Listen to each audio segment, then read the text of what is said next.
My child, I need your full attention, because by the time you finish this message, everything will change. This is not a suggestion. This is not entertainment. This is a divine intersection, a moment I orchestrated to confront the part of you that still believes you have time to delay. You don't. What's been circling in your spirit, what's been pressing against your chest at night, this is that moment. A shift. A line in the sand. The reason I titled this, Give Me a Moment, it's already too late for you. Because it is. Too late to hide. Too late to pretend. Too late to keep living like nothing is sacred. So listen, not casually, but like your future is being dictated word by word. Stay until the very last second, because by the end, I will hold you accountable for what you now know. My beloved child, sit still and listen. I have not come to scold you, but to reach into the deepest chambers of your soul where even your own voice has grown silent. I have come, not with wrath, but with a trembling urgency that burns through time itself. For so long I reached for you. Yes, I did. I stretched my hand through your cluttered days, through your restless nights, through the busy, anxious rhythm that kept your heart too loud to hear mine. I whispered while you scrolled. I stirred your spirit while you silenced it with distractions dressed as responsibilities. Even as the world screamed for your attention, I came with stillness, not to be ignored, but to be chosen. And though you may not admit it aloud, you felt me. In the pauses between conversations, in the hollowness of laughter that never truly reached your core, I was there, waiting, watching, longing for a single moment of undivided attention. Not because I needed your praise, but because you needed my presence more than you realized. But hear me now. Something has shifted. The atmosphere around you is not the same. The hour has turned, and what once could wait must now confront. I am not the one who grows impatient, but I am the one who moves by divine appointment. And this moment, this very breath, is not another open-ended offer. It is the edge of what could have been.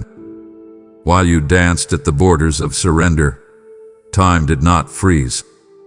Heaven continued moving. Destinies continued unfolding. And child, though I stood with mercy in my eyes, I also stood with a clock in my hand. You see, the calling I placed over your life was not meant to be optional. It was meant to be urgent. But you treated it like a background sound, something you could pause or mute. I lingered through seasons, sent messengers in flesh and spirit, gave you dreams that broke your sleep, and moments of divine discomfort meant to wake you. But you kept saying, not now, as if the divine waits forever on human convenience. And now, beloved, the window has moved. Not out of cruelty, but because timing in my kingdom is sacred. I don't operate by your clock. I operate by alignment, and this moment is no longer where it once was. What's stirring in your chest right now, that sudden ache, that sting of realization, that rush of what did I miss, is not shame. It is awakening. Let it rise. Let it burn through the excuses you've rehearsed. I am not here to remind you of your failure. I am here to reveal the weight of what almost became your future. My heart is still full of longing for you, but it cannot deny what has shifted in the heavens. There are assignments now reassigned. There are doors that were once yours, now opening for another. Not because I love them more, but because they answered when you hesitated. They moved when you paused. They bowed when you bargained. Do you see now? I wasn't just inviting you into blessing, I was inviting you into battle, into purpose, into a moment that would not come again in the same form. And while my love is unchanging, my timing is not to be mocked. What has shifted was not punishment, it with movement. And the movement is holy. So now I ask you, will you still give me a moment? Not to reclaim what has passed, but to recognize what must change in you. The path before you isn't the one I first laid out, but it is not absent of glory. It is not devoid of redemption, but it begins with honesty, with a reckoning, with a weight of understanding that the moment you thought you had tomorrow for has already become yesterday. You didn't feel it when it left because you were still looking down. But now, child, now you must lift your eyes. For only in truth can your next yes matter. And I, your God, am still speaking. I haven't turned away. But I will not pretend the moment hasn't shifted. I want your attention now, not to fix what's past, but to begin again with reverence. And beginning again must start with a heart that admits, I heard you and I waited too long. You whispered later like a lullaby to silence conviction. Later, you said with trembling lips and tired eyes. Later, as if I, the God who authors time, was subject to your schedule. I watched you push me aside with polite excuses wrapped in busyness. I watched you silence your spirit with scrolls, shows, and shallow distractions that could never fill the aching hollow within you. And all the while, I waited, not in weakness, but in long-suffering love. I was never far. I hovered over your shoulder when the light in your eyes dimmed behind forced smiles. I stood at the door of your heart when your soul screamed in silence, hoping someone, anyone, would notice the weight you were carrying. But instead of turning to me, you kept postponing the moment. You told yourself you needed just one more day, one more distraction, one more dose of control before surrender. You convinced yourself that tomorrow would be better, that tomorrow you would pray, tomorrow you would repent, tomorrow you would obey. But child, tomorrow was never promised. And today, that later you leaned on like a crutch has vanished like vapor in the wind. I know this is hard to hear. I know the flesh recoils when truth confronts comfort. But I would rather wound you with reality than let you wander toward ruin wrapped in fantasy. Because this not now didn't just delay your destiny, it diluted it. It robbed you of divine alignment. While you waited for convenience, heaven was mobilizing for convergence. And when the appointed hour arrived, your seat at the table was empty. I wasn't angry, I was grieving. The feast was prepared. The oil was poured. The angels leaned in, waiting your yes. But your not now rang louder than your calling. And now, that sacred moment has passed, not out of spite, but because divine windows do not remain open to indecision. You must understand, delay is not neutral. Delay speaks. Delay shifts outcomes. Delay becomes a thief dressed in rationale. And while you reasoned your postponement with logic, the enemy celebrated in silence. Because he doesn't need to steal your crown if he can convince you to ignore the door. He doesn't need to break you, just busy you. He doesn't need to fight you, just flatter you into slumber. And child, that's exactly what happened. While you said not now, he whispered you're fine. While you said I'll come back to this, he muttered God understands. And yes, I do understand. I understand better than you know. I understand how deeply I designed you for more. I understand how the enemy was terrified of your obedience. I understand what could have happened had you answered when I called. That's why my heart mourns what you cannot even see yet, because I saw the ripple effect of your yes. I saw the generations that could have shifted, the doors that could have opened, the freedom that could have exploded through your bloodline, but not now silenced it all. Yet even in this moment, as heavy as this truth may be, I am still speaking. Why? Because I'm not just the God of what was miss. I am the God of mercy that makes meaning from rubble. I'm not erasing what passed, but I am inviting you to finally respond with a different posture. Not the posture of entitlement, expecting everything to look the same, but the posture of surrender, willing to let me write something holy with what's left. That layer is gone. But now, this sacred, fragile, trembling now, is still pulsing with the possibility of redemption. Not resurrection of what has passed, but rebirth of what could be built from the ashes. You won't get back the exact moment you missed, but you can still become the one who never misses again. So will you keep waiting? Or will you wake up? Will you keep saying later while heaven weeps? Or will you say yes before this moment slips too? This is not a call to guilt. It's a call to gravity. You feel it, don't you? The holy weight in these words. That's not emotion. That's eternity knocking louder than your denial. And I, your Father, your Creator, your King, am asking you plainly, when will now finally be now? You said in the silence, where did you go? You've looked around at the chaos and asked, God, have you left me? But child, hear me. I didn't move. I didn't turn my face. I didn't grow tired of you. I waited. I stood still in the shadows of your life, holding my breath while you flirted with distraction and danced with delay. I waited like a bridegroom watching his beloved forget the wedding was today. I stood with the ring in my hand and the vow on my tongue. I stood with angels prepared and assignments poised, hoping you would notice the stillness was not absence. It was mercy. I held back consequences. I delayed disruptions. I allowed space for your wandering, believing that even your detours could become deliverance if you turned in time. But that time, child, that time has run thin. Mercy is not infinite because mercy is purposeful.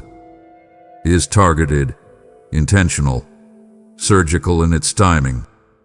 I poured it out over you again and again like rain on grubbed ground. And every drop cry, return. Come back. Look up. You felt those drops. You just didn't understand their language. That strange unease. That sudden wave of clarity in the middle of compromise.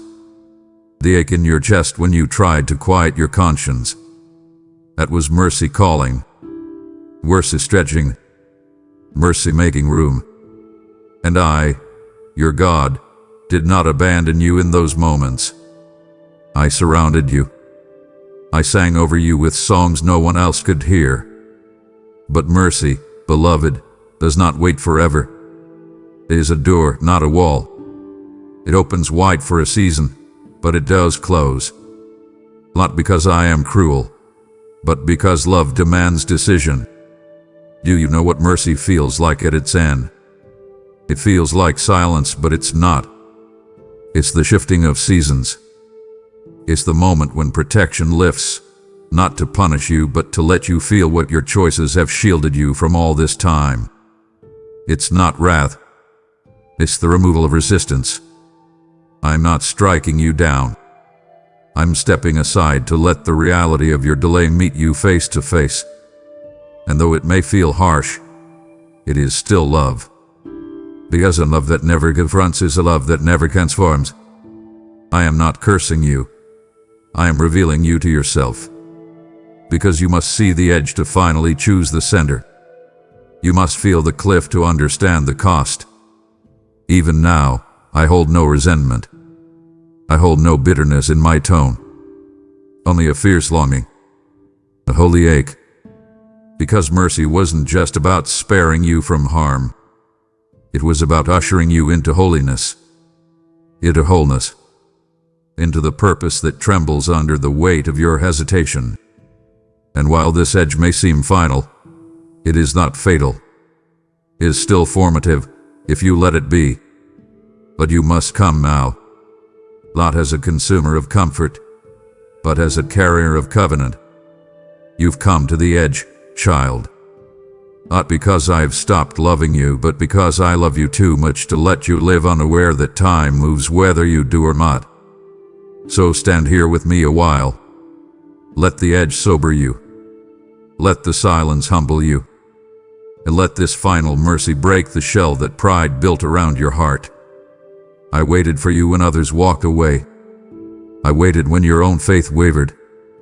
I waited when your love grew cold. But this waiting has become a witness. And now I'm moving, not away from you, but toward what must unfold. Will you follow? Will you finally say yes? Not to what you once imagined, but to what I still hold in my hands. You've lived like time belonged to you, as if the ticking of the clock bowed at your will. You moved as if grace would always cushion your hesitation, as if tomorrow could be bartered like spare change. But I need you to understand something, beloved. Time is not your possession. Time is my servant. I do not consult the calendars of men to orchestrate destiny. I do not wait for your comfort to activate my promises. I am the one who carve a time with my voice. I breathed, let there be, and seconds were born. I whispered, it is finished, and eternity unfolded. So when I say that time is now, I am not suggesting it, I am declaring it. I'm not hoping you're ready, I'm commanding the moment to arrive because I see what you don't. I see what circles overhead, what demons tremble in the shadows, what promises are hanging by threads of obedience. I see the trap the enemy set. I see the war that has been scheduled in secret. And that is why I cannot wait any longer for you to decide if I'm worth your full yes. You thought you had forever. You assumed you could wander through distractions and dabble in compromise and still arrive on time. But child, that is not how I work. I am not moved by your convenience. I am moved by divine convergence, by the timing of heaven and earth colliding in supernatural alignment. And that alignment does not wait for half-hearted hearts or second-guessing souls. There is a now that has arrived, and it is fierce. It is fast. It is fire. You can feel it in your bones, can't you? That pressure, that stirring, that sudden awareness that something has shifted in your atmosphere. That is not panic. That is prophecy being activated without your permission. I'm moving now, and you must either move with me or risk being out of sync with the very story I wrote for you before the foundation of the world. I'm calling it. The delay is dismissed. The waiting is over. The time is now. And listen carefully, this now is not fragile. It is forceful. It comes with trumpet blasts in the spirit. It comes with angelic marching orders and divine decrees that override every human schedule. This is the kind of moment that flips tables in temples and overturns what man called normal. This is where I step into your reality and say, no more waiting, no more wandering, no more wasting.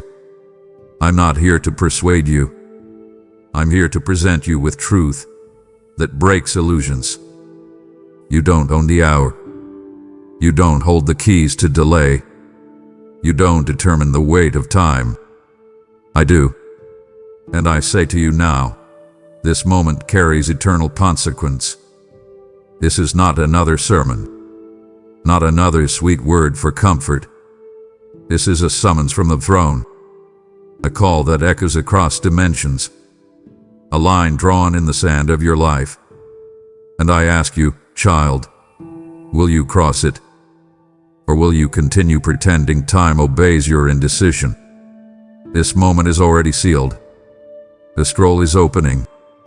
What had been held back is now being released with velocity. Do not think you can slow the wind of my spirit to fit your schedule. I am the wind, and I will blow where I will. But I blow toward those whose hearts are bowed. I move for those who understand the weight of now. And so, if you feel the urgency, if you sense the holy fire rising within you, don't ignore it. Don't analyze it. Don't run from it. Is me. I'm calling time. and time is obeying me. Will you?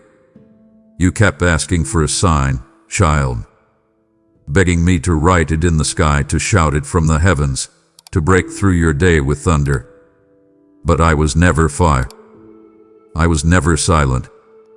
I have been signaling you with the language of the Spirit, and you missed it. The restlessness that stirred in your chest when everything around you said peace, that was not anxiety. That was my Spirit wrestling with your comfort. The sudden roadblocks, the plans that unraveled without explanation, the people who walked away when you thought they'd stay, those weren't coincidences.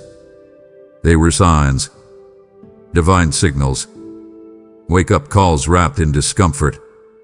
You prayed for guidance, and then ignored the very guideposts I placed in your path. I spoke, not with the shout of storms, but with the subtleties of shift. And still, you treated it like background noise. You see, I don't always come in fire and fury. Sometimes I come in the broken schedule, the missed opportunity, the tension you couldn't explain, that ache, that pull in your spirit that something was off. That was me tugging on your discernment, begging you to look deeper, to pause, to ask me what was happening beneath the surface. But you pushed past it. You buried it under activity, under noise, under logic. You told yourself it's nothing, when in reality, it was everything. You brushed aside what you called distraction, but I call it divine disruption. That unease you tried to sleep off. That conversation that left you unsettled. A door that refused to open no matter how hard you knocked. I was in all of it. Not to confuse you, but to awaken you. Because I will not force you. I will not drag you into your destiny. I will invite. I will disrupt. I will stir. But if you continually silence those signals, they will stop sounding. And then you'll wonder, where did God go? When I've been speaking all along in whispers you ignored. I use spiritual sonar, not spiritual shouting. I work in the quiet quake before the explosion. I move in the breath before the breakthrough. But you were listening for thunder and missed the trembling. You were watching for a burning bush and missed the brush of my robe against your routine. And child, that matters. Because when I send signs, they are time-sensitive. They are precise. They are heaven's punctuation marks in your narrative. And when you skip over them, you miss the moment they were meant to unlock. Yet here's what you need to know. I don't reveal signs for entertainment. I reveal them to prepare, to protect, to preserve. Every unrecognized nudge was a seed of mercy. Every dismissed stirring was an angelic warning. And now, as you read these words, I am stirring again. Can you feel it? That weight in your chest, that knowing in your gut, that divine discomfort pressing through your ribs, that is me. I'm giving you another signal. Not because I must, but because I choose to. Because I still believe you will respond. But let me be clear. This is not just another impression. This is a flashing sign, a final signal, a divine blinking light in the dark corners of your comfort. Will you see it now? Will you recognize that what feels off is actually what's holy? That what disrupts your rhythm might be the rescue you've been praying for? I am speaking not in thunder but in truth. And the sign is already here. It's me. I'm the sign. A moment. A voice. The urgency. The invitation. I never needed thunder to make my presence known. I have always preferred the hush of holiness, the soft tap of divinity on the door of your distracted heart. And yes, child, I knocked. I knocked when the world was asleep and your room was still. I knocked not with clenched fists, but with nail-scarred hands, pressing gently against your spirit, hoping you'd pause long enough to perceive the sacred silence. I came while your eyes fluttered in restless sleep. I entered your dreams with imagery soaked in symbolism, with messages wrapped in mystery, not to confuse you, but to reach past your filters and enter where your defenses were down. But you didn't linger there. You dismissed what felt too abstract. You awoke and reached for your phone instead of your journal. You told yourself it was just a dream, but beloved, it was me. I chose the night because the noise of your day had grown too loud. I chose stillness because you had given your attention to everything but me. I waited until your body was weary, your emotions drained, your thoughts too exhausted to argue. And that is where I whispered, not because I lacked volume, but because I was searching for intimacy. I didn't want to compete with the chaos. I wanted communion in the quiet. Do you remember that night when you woke up at 3:17 a.m. for no reason? That wasn't random. That was revelation waiting. That was a spiritual summons disguised as a sleep interruption. The number meant something. The timing was intentional. But you rolled over, unaware that eternity was leaning in. I wasn't trying to disturb your rest. I was trying to deliver your rescue. You thought your fatigue was physical, but the tiredness you felt wasn't just your body. It was your soul craving encounter. And those dreams, the ones that came in flashes, vivid but fleeting, meaningful but fleeting, that was me piercing through the veil. I gave you blueprints while you slept.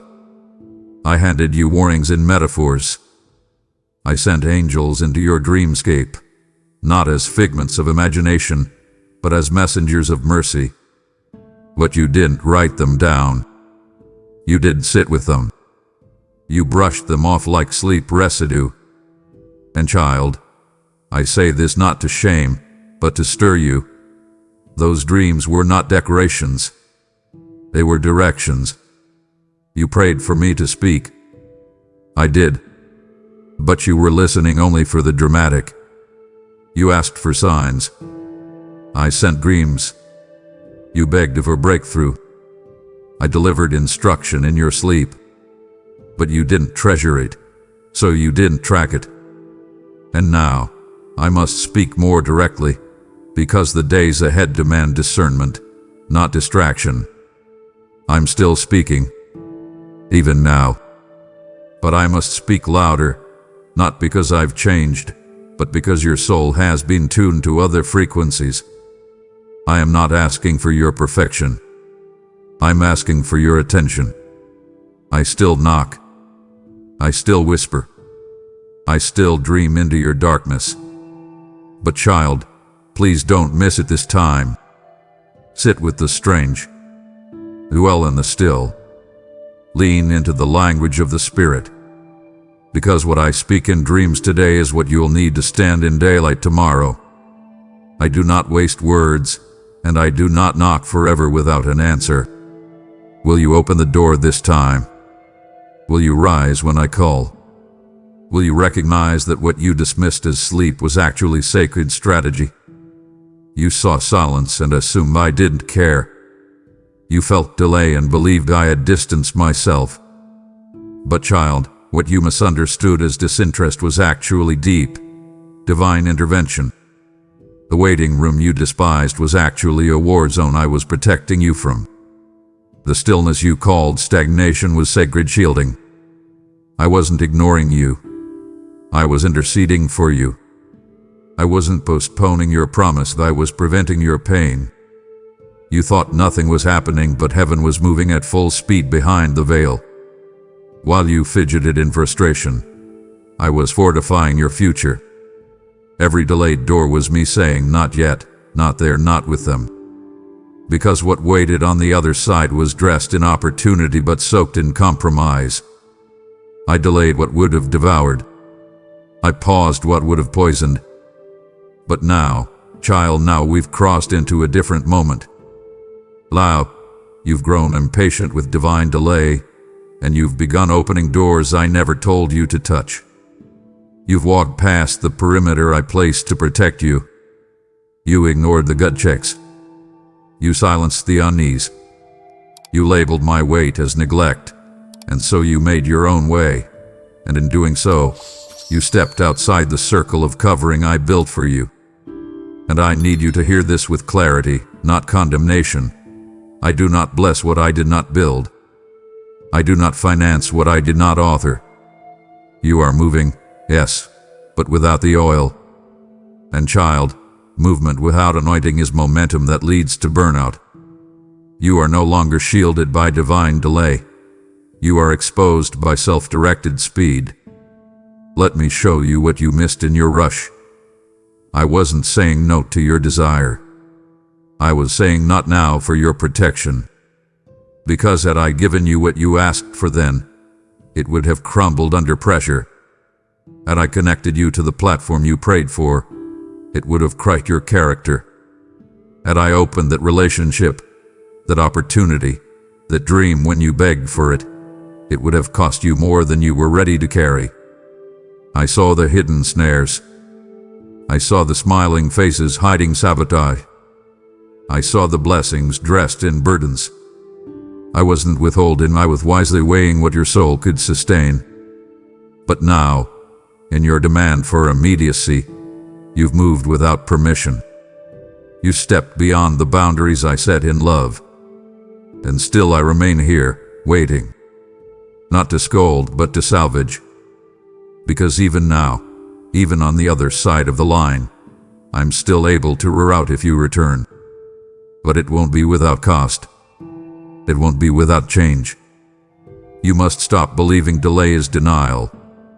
You must stop thinking protection is punishment. I love you too much to speed up a process meant to secure your legacy. But I also love you too much to let you keep walking into traps thinking they are testimonies. Come back under covering. Come back under clarity. Let me delay what must be delayed to preserve what must be protected. Delay is not death. It is divine design. And now that you know the truth, what will you do with it? Silence is not the absence of me. It is often the presence of something greater than you were ready to comprehend. I know the ache that comes when heaven seems quiet. I know the torment of unanswered questions echoing in your heart like thunder in an empty cannon. You've cried, where are you? Not once, not twice, but too many nights to count. And I heard every cry. I caught every whisper. But child, you must understand, my silence was never abandonment. My silence was mercy. My silence was divine strategy. While you assumed I had walked away, I was stationed right at the threshold of your life, standing between you and the collapse that darkness had already planned. You didn't see it, but hell had scheduled an ambush. Demons had charted your downfall, orchestrated your shame, plotted your fall. But I stood there. I stood there like a gate that could not be forced open. I stood there with a sword drawn in the spirit. I stood between what the enemy built for your ruin and the fragile place you called progress. You didn't hear me because I wasn't speaking. I was shielding. You see, if I had spoken then, your ears would have misinterpreted it. You weren't ready to hear the weight of what was unfolding. You would have taken my warning as rejection, my protection as punishment. So I remained still, not absent, but strategic. I was holding back storms that would have wrecked the very roots I was trying to deepen. You were praying for clarity, but what you needed was cover. And that's what I gave you. I covered you in silence so I could preserve the story I was still writing in your unseen. Had I allowed the thing you begged for to come through, it would have devoured you. Yes, devoured. Not dented. Not delayed. Devoured. The promotion that looked promising was poisoned. The relationship that seemed divine was infected with compromise. The opportunity that sparkled so brightly in your eyes had shadows that would have swallowed your soul. So I stood there, silent, but strong, You couldn't see me, but the enemy did. That's why he's furious. Because everything he unleashed was met by my silence. Not a retreat. A response. A still, sovereign stand between his agenda and your assignment. I need you to look back now, not with guilt, but with gratitude. Can you see it? That season that nearly broke you was actually the season I blocked what would have destroyed you. You didn't know how close you came to collapse. But I did. And I didn't just watch, I warred.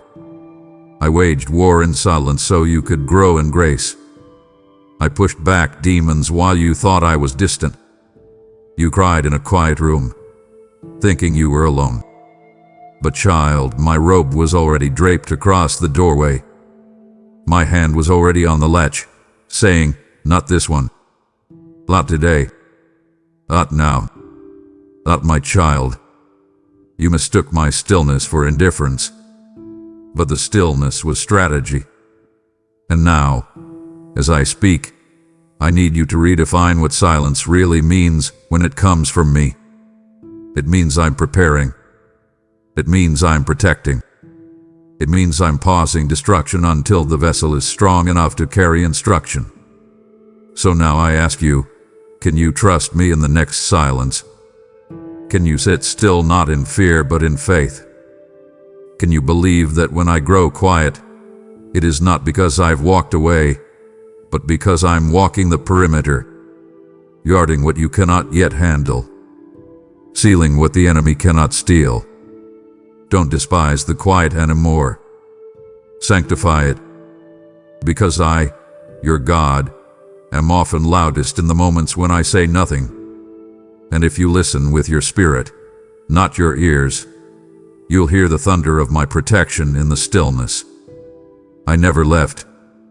I never chained you. I stood at the threshold, and because of that, you're still breathing today. I need you to hear me clearly now, beloved.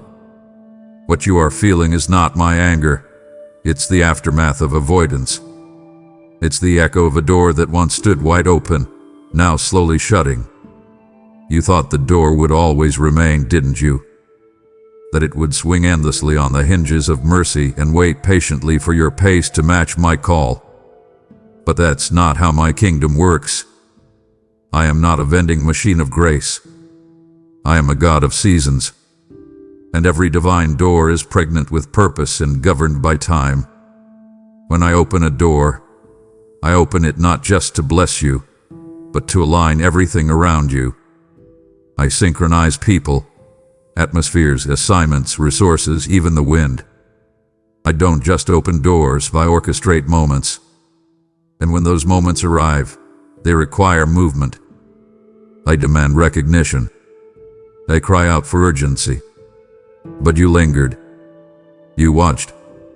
You waited. And now, what you're feeling is not punishment. It's the sound of what could have been closing behind you. I didn't slam it shut. I didn't rage in wrath. I simply allowed time to run its course. And now the hinges groan with finality, not because I'm finished with you, but because that specific chapter is finished. You cannot remain standing in a hallway where the opportunity has expired and expect me to reverse what was time-bound. I gave you nudges. I gave you confirmation. I sent people to prophecy. I stirred you with dreams. I flooded your spirit with holy unrest. What you delayed, you discussed instead of deciding. You contemplated instead of committing. And now the door that once stood glowing with possibility has returned to silence. But this silence is not stillness. It is sequence. I'm not stuck, child. I'm shifting. The door didn't close because I'm done. It closed because I'm moving forward. And if you remain staring at what's shut, you'll miss what's being built. You must understand this spiritual law. Not every door stays open. Some were only meant for your obedience in a particular hour. You assumed grace meant guarantee. You mistook access for permanence. but heaven operates with precision. There are kairos moments, windows that exist only in the appointed second. When they come, they must be seized. When they close, they are not easily reopened. And now, it's not because I am cruel. It's because I honor my design. I honor alignment. I honor the movement of my spirit. And I will not ask everything else to remain suspended just because you decided to delay. I must honor the ones who said yes when you said maybe. I must release what you wouldn't receive to those who stood ready. But even in that, I am not rejecting you. I am redirecting you. So what do you do now? You stop begging for the old door to open. You stop blaming me for the closing. And you start asking, Lord, where are you moving now? Because if you truly listen, you will find that even though one door has closed, my voice has not gone silent. I'm still speaking. I'm still calling. But the invitation has changed you. The terrain is different. The scenery has shifted. You are no longer invited to walk through the same door, but you are still invited to walk with me. And where I go now, child, requires maturity. It requires eyes that don't just look for open doors, but ears that listen for my footsteps. I'm no longer handing out comfort. I'm releasing commissioning. I'm no longer waiting for your yes. I'm watching for your pursuit. You thought I was waiting for you to be better, to pray longer, to sin less, to clean up your life and come to me with a spotless resume of righteousness. But that's not what I ever asked for. I was never waiting for your perfection. I was waiting for your permission. I didn't ask for performance. I asked for surrender. You misunderstood the terms of my invitation. While you obsessed over being worthy, I was already at the door, holding gifts your hands never opened. I came ready. I came willing. I came near. But I cannot force my way into a heart that's still in negotiations.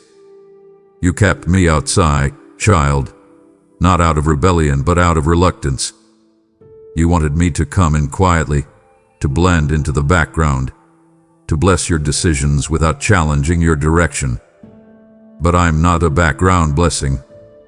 I am the beginning and the end, the first word and the final say. And I will not step into a life where you haven't cleared the throne of self. I know it's painful to hear, but it's liberating if you'll receive it. You didn't have to be flawless. You just had to be willing. You didn't need to fix yourself. You just needed to invite me into the fixing. I never asked you to hide your scars. I wanted to hold them. I never told you to suppress your questions. I wanted to answer them. But you withheld access. You closed the deeper doors. You let me in the hallway but not the heart. You let me touch your Sundays but not your struggles. You gave me the words you rehearsed, but not the wounds you carried. And because of that, I stood, waiting, not for your perfection, but for your permission. I waited with open hands, with plans tailored to your purpose, with blueprints etched in eternity. But you kept negotiating with your fears. You kept making me conditional. I'll surrender when I feel ready. I'll obey when it makes sense. I'll follow when the cost is lower. But beloved, delay is still denial when I've asked for yes without disclaimers. Do you know what I could have built in the time you spent hesitating? Do you realize what I had prepared behind the veil of your indecision? Rooms you never walked into because you never opened the door. Encounters you missed because you were editing the script I wrote before you breathed your first. You didn't need to be ready, you didn't need it to be real. I don't require your polish. I want your permission. I don't call the perfect, I perfect the called. I didn't come for your image. I came for your interior. And now I'm telling you plainly, what was delayed wasn't because you were too broken. It was because you were too guarded. I knocked. You heard. But you never unlatched the door. You prayed, but you never positioned. You worshipped, but you never yielded. And now, you feel the ache of what's past, not as punishment, but as a prophetic echo of what could have poured through a surrendered yes. But even in this moment, I ask again, not for perfection, but for permission. Will you open every room? Will you give me access to the parts you've tried to hide, even from yourself? Will you stop withholding what I already see? This is not about proving yourself. This is about presenting yourself as you are, where you are, real and ready, not because you've done it all right, but because you've run out of reasons to resist. I don't need you to be spotless. I need you to be surrendered. Give me the key this time, not just to your prayers, but to your patterns, not just to your altar, but to your appetite. I wasn't waiting for a flawless version of you. I was just waiting for a fearless yes. Will you give it now? There are clocks in heaven, child. Timetables tied to obedience. Prophetic schedules that don't bend for procrastination. You told me to wait. Maybe not with your lips, but with your choices. Every time you said not yet, every time you numbed your nudges, every time you postponed that surrender, you were telling me to wait. And I did. I waited longer than you knew. I paused things that had already begun. I held back blessings that were already in motion. I delayed angels already en route because I hoped your yes would come in time. But I am not bound to human delay. I am not shackled by indecision. I am a God of appointed times, and this one has passed. I must speak this with trembling clarity. The clock struck. The final second fell. The window you thought would remain has now closed, not with fury, but with finality. Don't confuse my patience with passivity. I was patient, but I was also planning.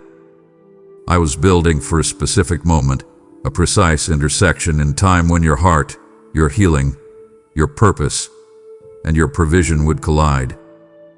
It was a narrow place, divinely aligned. And I blew trumpet after trumpet, sent whisper after whisper, but you kept silencing the sacred with someday. And now, someday's yesterday. The cloud has moved. The moment has lifted. Heaven waited, but it cannot wait forever. Because there are other lives entangled in your obedience. There are assignments scheduled that must proceed. There are timelines too holy to stall. My mercy may endure, but my appointments do not repeat on demand.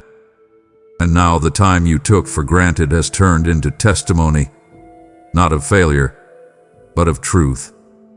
What was meant for you has not been discarded. It hath been reassigned.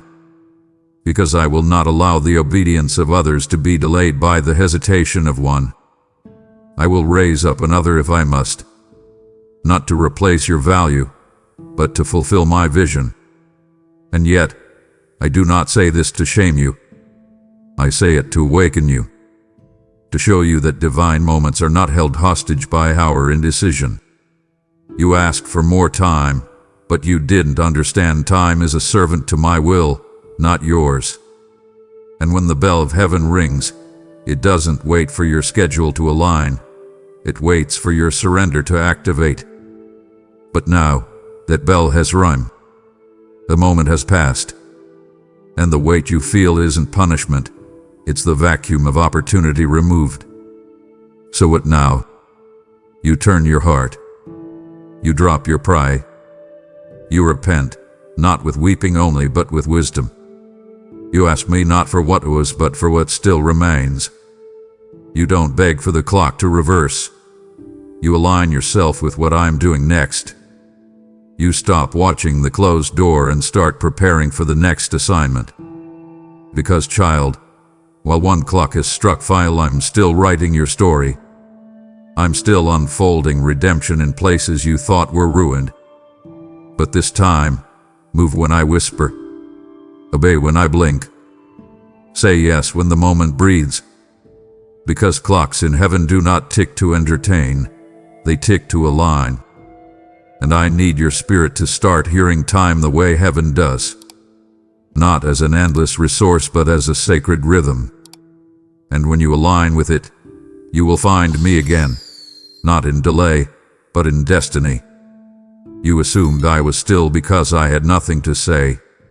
But child, I am never idle. I do not slumber. I do not forget. While you paced the floor asking, where is God?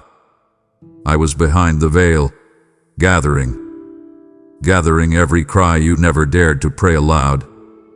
Every wordless groan that fell from your lips when you were too tired to form sentences. Every tear you shed alone in your car. Every sigh that escaped your chest in rooms full of people who never noticed. Every shattered dream, every bruised hope, every unanswered plea, I collected them all. You thought your silence buried them, but I archived them. Like a divine scribe, I wrote each one into my remembrance. Not a single ache was wasted. Not a single longing went unnoticed. While you felt abandoned, I was actually building something behind the scenes, an altar. An altar crafted from intercession and intimacy. A place where I laid every part of you that this world mishandled. You thought nothing was happening, but heaven was heavy with preparation. Do you know what kind of God I am? I am the God who bottles tears. I am the God who turns groaning into glory. I am the God who forges altars from agony. You only saw the surface, the unanswered calls, the unhealed wounds. But I saw the undercurrent, the hidden war beneath your worn-out smile. And I didn't dismiss it. I didn't despise it. I didn't diminish it. I took it. Every fragment, every whisper, every broken sentence that started with, God, I don't even know what to say. I knew what you meant. I knew the storm behind your silence. So I began to gather, not with pity, but with purpose. I was making a memorial out of the moments you thought were lost. Because in my kingdom, nothing surrendered is ever wasted. Every loss becomes language. Every scar becomes strategy. And every silence becomes soil for something sacred. But here's what you must understand. Altars are not just for memory. They are for movement. They are the place where what has been gathered must be given. You see, I didn't gather it all just to comfort you. I gathered it to confront you. To call you to the altar where it must now be laid down. You've carried this pain like armor. You've worn your disappointment like a shield. But now I'm asking you to bring it to the place I've been preparing. I didn't just gather it for display. I gathered it for sacrifice. It's time, child. Time to lay down the weight. Time to give me not just the highlight reel, but the hidden heaviness. You say you want newness, but new things don't grow in cluttered hands. I've held what you couldn't. But now I ask, will you let me have it fully? Will you place it on the altar, not just in words but in release? This isn't a punishment. This is a passage. What I gathered, I now give back to you as a holy offering. But you must bring it willingly. Don't let pride dress up as strength. Don't let numbness rob you of release. Bring me the anger. Bring me the why. Bring me the version of you that you've tried to keep hidden, even from yourself. The altar is ready. The gathering has ended. Now it is time to give. What you release here will become the very ashes I breathe into purpose. And in this divine exchange, you will finally understand. My silence was not absence, and was orchestration. The gathering was sacred. The altar is holy, and what you place there will not stay dead. It will rise again. You're born, refined, redeemed. You've just heard what I said, that the moment you're standing in is not neutral. It's prophetic. And I didn't just speak this word for you, I placed it here to ignite others through you.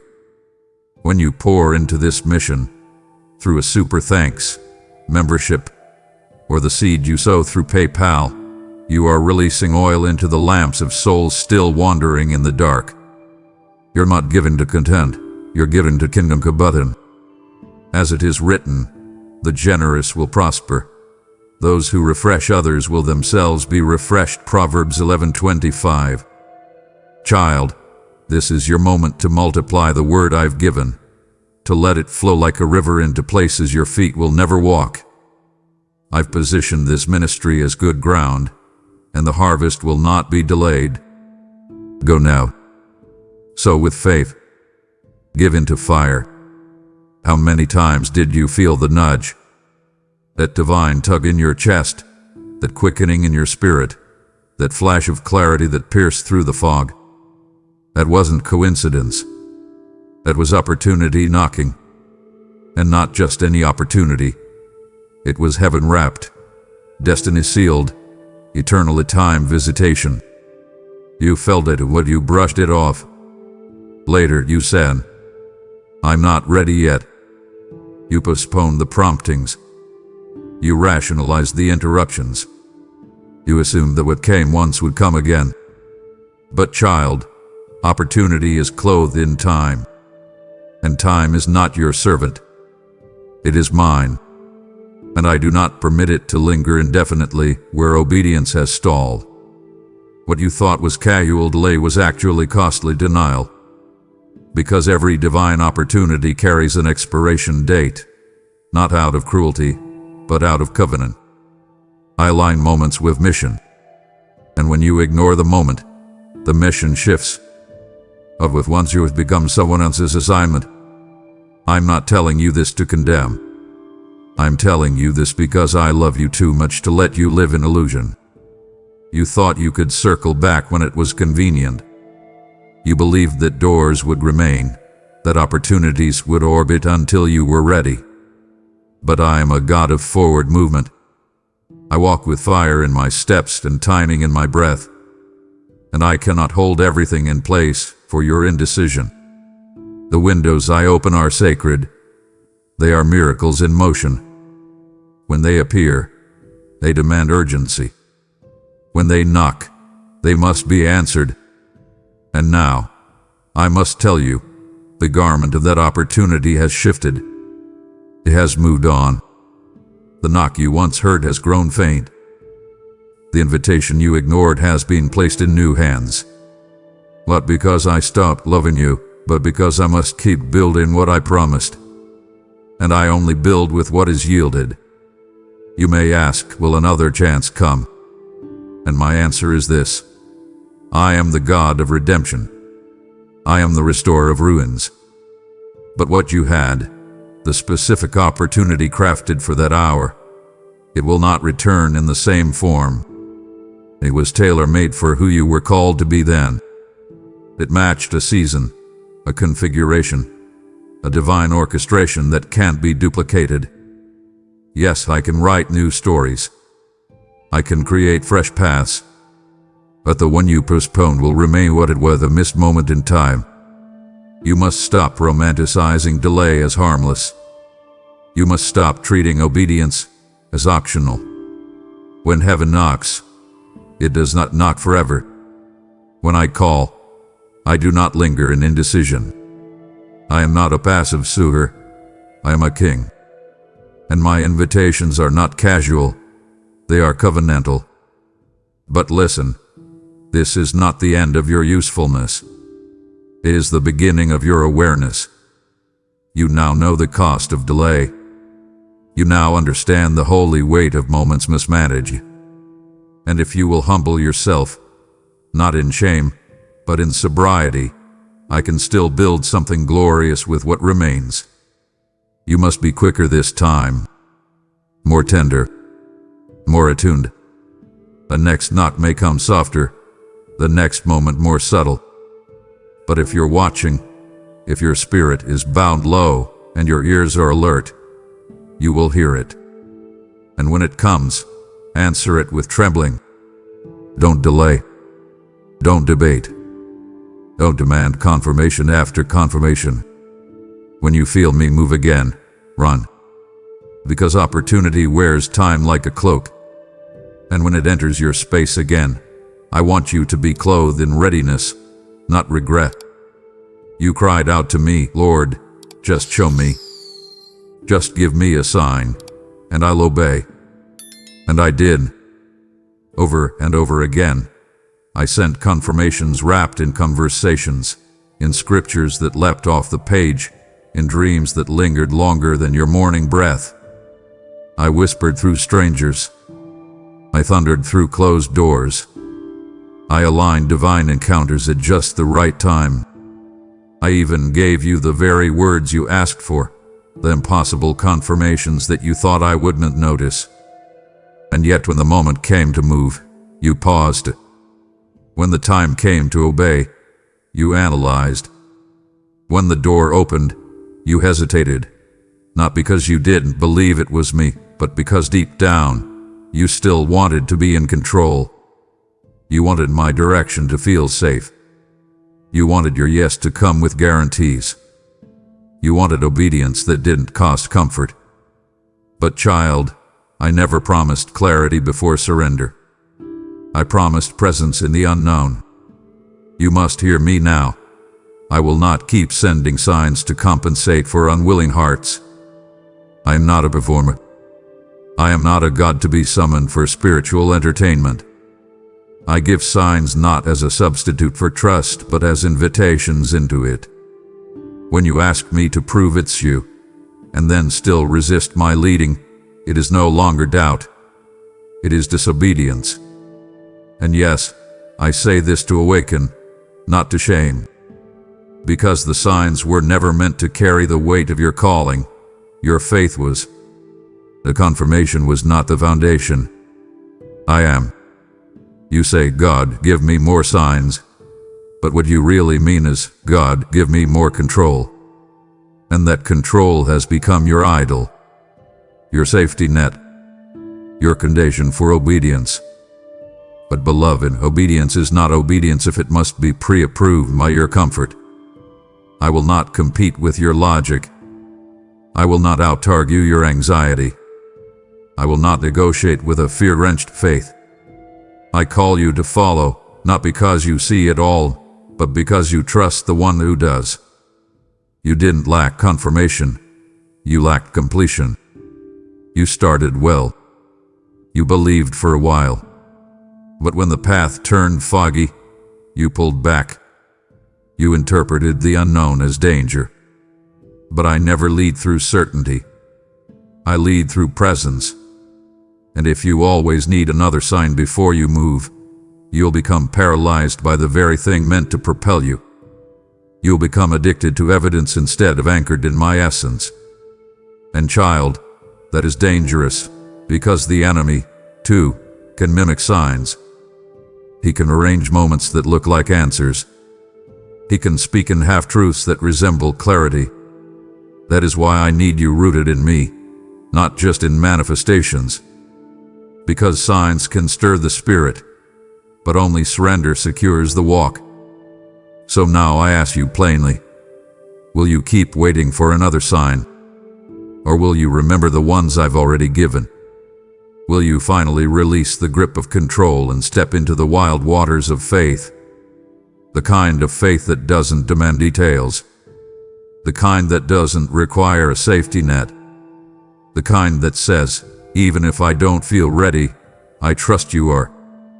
I've confirmed it already, child. I've shown you more than once. And if you keep demanding more signs, you'll miss the movement that's already begun. This time, don't look for more evidence. Look for me. Because I'm not sending another sign. I'm sending a summons. Follow me. You told yourself you'd get ready eventually. That you'd sort things out when the time came. That somehow, there would be a final warning, a flashing red light, a siren in the soul. You imagined that the moment would announce itself loud and clear, and that you'd rise to meet it like a hero in a story. But that's not how my kingdom operates. Moments of divine appointment come not with fanfare, they come with suddenness, with unexpected wind, with holy interruption. And when they come, they don't wait for your feelings to catch up. They don't pause for your hesitations. They require readiness, not reaction. But child, you weren't ready. You had intentions but not preparation. You had desire but not discipline. You prayed for the moment, but you didn't prepare for it. And when it arrived, you froze in the very place you were meant to move. You see, readiness is not a switch you flip when destiny knocks. It is a lifestyle. It's found in the quiet disciplines, the unseen sacrifices, the daily yeses no one claps for. Readiness is built when you obey without applause, when you seek me when no one is watching, when you choose me over convenience. You wanted to be used mightily, but you underestimated what it takes to carry glory. You asked for my power, but neglected my presence. You thought I would thrust you into purpose by force, but I was waiting for you to cultivate endurance in the secret place. Because when the moment arrives, it exposes everything. It reveals whether you've been sleeping or watching, whether you've been storing oil or wasting it. And child, when your moment came, it found you distracted, half-ill, unfocused, still deciding if you were in. And I'm not speaking this to shame you. I'm speaking this to shape you. Because there will be another moment, a new door, a fresh wind. But next time, you cannot treat it as optional. You cannot live in maybe and expect to walk in miracle. The moment required readiness, and readiness is responsibility. It cannot be borrowed. It cannot be imitated. It cannot be performed. It must be formed. And formation takes time. The time you thought you always had. But now you've learned, not all time is equal. There are seasons of preparation that determine the weight you will be able to carry. If you rush them, or ignore them, you'll arrive at opportunity with empty hands and an overwhelmed heart. So now, my child, gird yourself. Let this truth settle into your bones. No more delay. No more dabbling. No more eventually. Prepare now. Fast now. Pray now. Sanctify now. Say yes now. Because the next moment will not wait. And this time, I want to find you ready, not scrambling. I want to find you filled, not running to borrow oil from someone else's fire. I want you standing in authority, not reaching in panic. I want you awake, alert, anointed and aligned. Don't wait for the moment to meet you. Become the person who's already met it in the secret place. Because when readiness is your posture, destiny will never pass you by again. I see you, still clinging to yesterday like a sacred keepsake. Still praying for me to breathe life into something I already called finished. You say, Lord, restore it. You say, bring it back. Make it like it was. But child, how can I restore what you won't release? You want resurrection without surrender. You want me to heal the thing you're still idolizing. You've turned memories into monuments and disappointments into altars. You spiritualized your attachment when really, you're afraid of the unknown. You're not asking for restoration because you love me. You're asking because you don't want to grieve. Because grieving means admitting it's over. And you think if it ends, it means you failed. But no, child. What ended because I closed it. Not to hurt you, but to heal you. I cannot restore what you won't remove from the throne of your heart. I cannot rebuild what you're still holding hostage. You cry out for renewal, but your hands are full of fragments I never told you to keep. The relationship, the opportunity, the version of yourself you thought was the one. You want it resurrected, but I want you released. Because what I have next for you requires empty hands. Open hands. Hands not tangled in the strings of yesterday. Restoration doesn't mean repetition. I'm not trying to rewind your life. I'm trying to redeem it. I don't want to give you back what was. I want to give you something so holy, so different, so much more aligned with who you're becoming, that you'll look back and thank me for what didn't return. Do you not know? I am the God who makes all things new, not recycled. New. Not rebranded. New. But new cannot enter where the old still reigns. You've asked me to step into your ashes. But child, I can only pour oil on what's truly lain down. If you keep picking up what I asked you to lay down, you delay your own healing. You prolong your own breakthrough. Because I will not bless what still binds you. I will not place destiny on top of denial. I require release. Real, painful release. The kind that costs you comfort but births you into freedom. You don't have to pretend you're okay with it. You just have to let it go and trust that what I rebuild will be worth what you release. So here is my invitation. Come to the altar again. Not with another list of what you want me to fix, but with open hands and surrendered tears.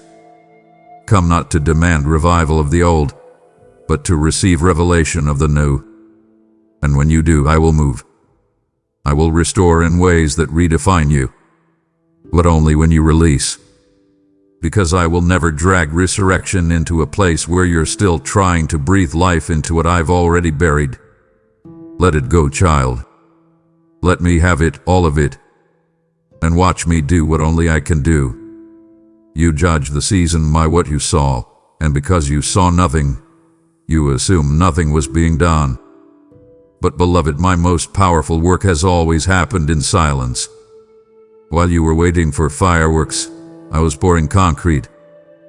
While you were scanning the horizon for signs of success, I was digging deeper into your spirit, forming pillars the storm couldn't shake. You said, God, why is it taking so long? But what you didn't know was this. I wasn't just preparing the blessing. I was preparing the base. The deeper the assignment, the deeper the foundation must go. And I had to go deep. Deeper than your pride. Deeper than your fears. Deeper than your timeline. I was digging where no one else could reach. Places in your soul that were unhealed. Corners of your character that weren't yet trustworthy. Wounds that still whispered lies into your identity. And I wasn't doing it to delay you.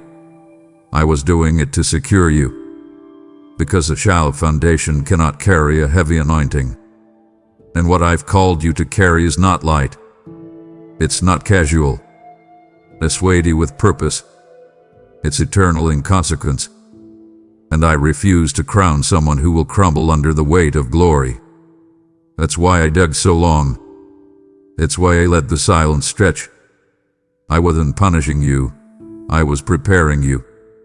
I was fortifying your inner man, strengthening your unseen muscles, teaching your soul how to worship without applause, training your spirit to recognize me when no one else does.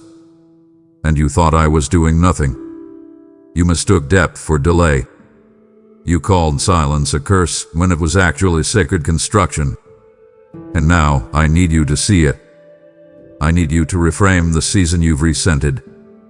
Because the stillness wasn't stagnation. It was structure. Do you know why you didn't break during that season? Why the pressure didn't crush you? Why the storm didn't sweep you away? Because the foundation held. The roots I planted in you, roots of worship, prayer, dependence, intimacy, They held firm when everything else shook. The foundation I built when you thought I was gone saved your life. That's what I do. I hide my greatest work in places no one is applauding. I forge champions in silence. I build generals in obscurity. I prepare kings and prophets in caves. And I did the same with you. So now, do not despise that season anymore. Don't curse the silence. Don't regret the hidden years. They were holy, and they made you unshakable. Because now that the foundation is laid, I will begin to build publicly what I formed privately. Now the silence will break. Now the scaffolding will rise. Now the elevation will begin, but it will not collapse, because it is rooted in the invisible architecture of my hand. And when others ask, "How did you rise so quickly?" you will answer, "I was rising when no one saw." And you will know it wasn't sudden. It was sovereign. And it was always me. You felt the shift, didn't you? That unsettling sense that something had changed in the spirit. A nearness you once felt seemed to grow distant. The warmth of my presence faded into a kind of holy quiet. And your first thought was, "He's left me." But child, I never leave. Never. My covenant is eternal. My love is relentless. I am not the kind who walks away when things get hard. I am not like the people who made promises and broke them. I am not a man that I should lie, or a human that I should flinch. When I said I'd never forsake you, I meant it with my blood. So no, I didn't leave you. I repositioned myself. I stepped back, not to hurt you, but to reveal what still had you. Because sometimes, what clings to your soul cannot be exposed in intimacy. It must be revealed in absence. You see, as long as you felt me constantly, holding, affirming, rescuing, you never noticed the other things you were depending on.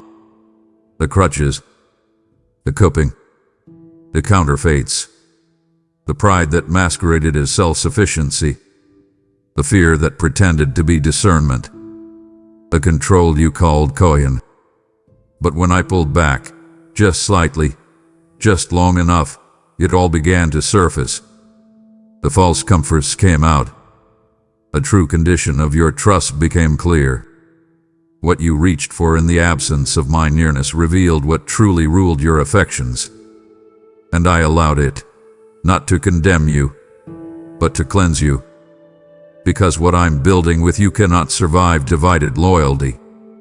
You say you want to carry my glory, but glory can only rest where surrender is full. And I love you too much to let you carry this next season with a heart still split between two loves. This was never about punishment. It was about purification. I repositioned myself so you could see you. Because I want your worship to be pure. Not reactive. Not based on feelings. But anchored in faith. Anchored in revelation. Anchored in the truth that even when I seem silent, I am still sovereign. That even when you can't trace my hand, you'll trust my heart. You asked for deeper, and this was my answer. Deeper isn't goosebumps. Deeper is devotion when the lights go out. Deeper is faithfulness when the fire dims. Deeper is trusting the God who feels distant, because you remember the God who never left. So now I ask, what did you run to when you thought I stepped away? What did you lean on when my whisper turned quiet? What did you elevate when my embrace felt far? Bring it to me. Lay it down. Let me burn it in the fire of truth. Because I'm returning now. Not because I left, but because you're finally ready to see me as I truly am. Not just your deliverer, but your desire. Not just your savior, but your sovereign. Not just the one who rescues, but the one who reigns. Let me take the throne fully this time. No rivals, No competitors. No plan B. Just me. You thought you had time. You thought you could circle back later. That somehow, because the invitation came in love, it would stay open indefinitely. But child, when I invite with urgency. I may love you with everlasting love, but I do not wait forever on delayed obedience. Because obedience delayed is still disobedience in heaven's eyes. The invitation I extended was not casual. It was weighty, time-sensitive. It carried eternity inside of it. It was marked by a window, wrapped in divine sequence. I wasn't just inviting you to an encounter. I was calling you into alignment. A sacred place in time where heaven was moving, and you were meant to move with it. But you didn't treat it like it mattered. You treated it like one more option. One more email in the inbox. One more someday dream. You said, I'll pray about it, when I was saying, move now. You asked for more time when what you needed was more trust. And now the window has shifted. The grace of that particular moment has lifted. The river moved, and you stayed on the shore. And child, you feel it, don't you? That ache. That dull pain in your spirit that can't be shaken. It's not just sadness. That's the echo of a missed move. The sound of divine momentum that passed by while you were still deciding whether or not to leap. And I need you to understand. This isn't because I'm cruel. It's because I'm king. I cannot wait on the indecision of one when destinies of many are on the line. I must honor alignment. I must advance the kingdom. And if you treat my invitations like convenience, you will forfeit what was meant to be history. The ones who carry my glory are not the most talented. They are the most responsive. The ones who shift nations are not the loudest. They are the quickest to say yes. And that's what I was looking for from you. A yes that didn't wait for comfort. A yes that didn't demand perfect conditions. A yes that moved when I whispered, not after I shouted. But listen to me. Even in this there is mercy. Though that window has closed, my voice is still speaking. Though that moment has passed, my movement has not ended. You may not be able to go back, but you can still go forward. You can still say yes. Not to the same invitation, but to the next one. But this time, treat it like it matters. Let your response carry the weight of eternity. When I call again, and I will, don't hesitate. Don't analyze it into oblivion. Don't drown the moment in fear. Jump it. Move. Obey. Not because it's convenient, but because you trust me more than you trust your understanding. The next invitation will knock twice. And this time, I want to find you ready. There's a sorrow you felt, a heaviness you couldn't explain. And yes, some of it came from what was stolen, what was broken, what was unjustly ripped from your hands. I wept with you there. I stood by your side. I mourned what was taken. But child, there is another grief you've been running from. A grief not of loss but of delay. The ache of what could have been, if you had moved when I whispered. If you had trusted me beyond your comfort. If you had obeyed without the need for evidence. You grieved the enemy's hand, but you never grieved your own hesitation. You mourned what others did, but you didn't confront what you didn't do. And now I bring this truth, not to crush you, but to clear the fog. Because, my beloved, the enemy didn't steal everything. Some things were lost to delay. Some doors didn't close because of warfare.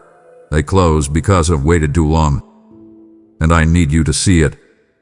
Not so you drown in regret, but so you break agreement with passivity. You thought time would wait for you to feel ready, but it didn't. Time kept marching. Kairos moments came, and you hesitated. Divine alignments arrived, and you analyzed. Your delay didn't just cost you speed. It cost you seasons.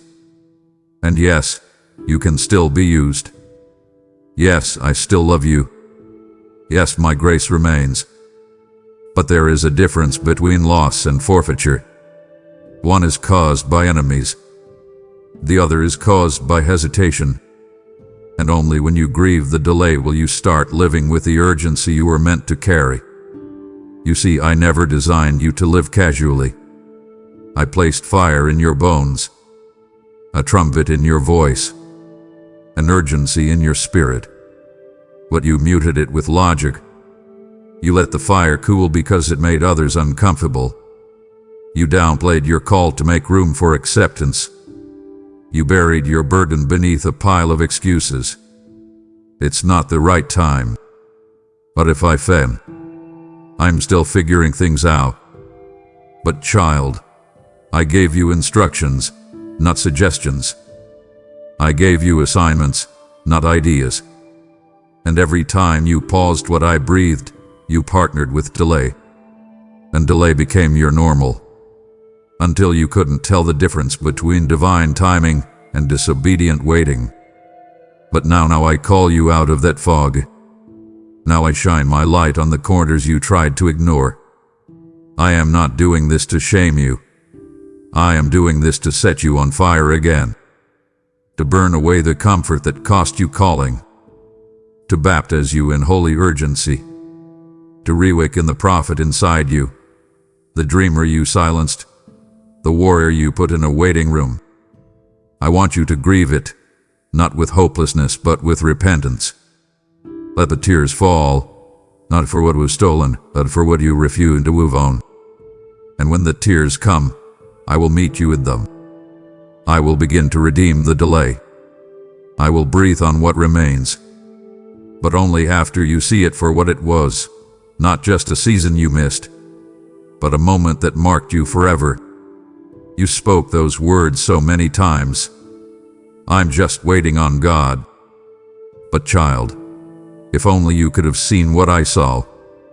A movement. A release. The orchestration of heaven happening behind the veil. You weren't waiting on me, I was waiting on you.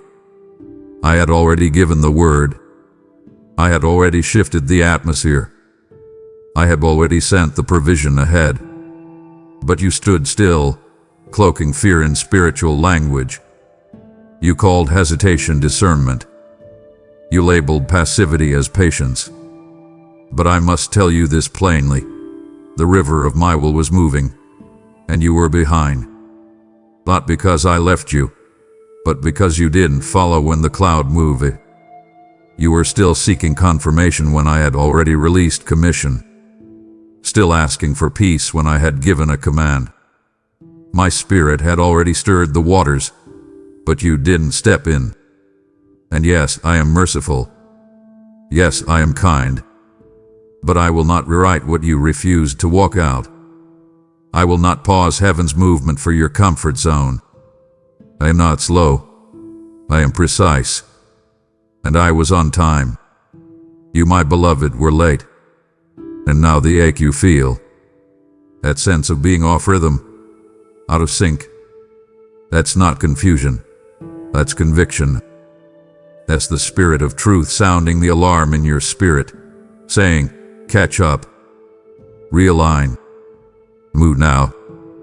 Because this isn't about being perfect. It's about being present. Being postured. Being ready to follow. My sheep hear my voice, and they move, even when they don't have all the details. Even when the mountain ahead looks intimidating. Even when the promise seems unclear. I didn't need you to understand everything. I needed you to obey. That's the posture I'm calling you back to. The faith that doesn't flinch. The yes that doesn't negotiate.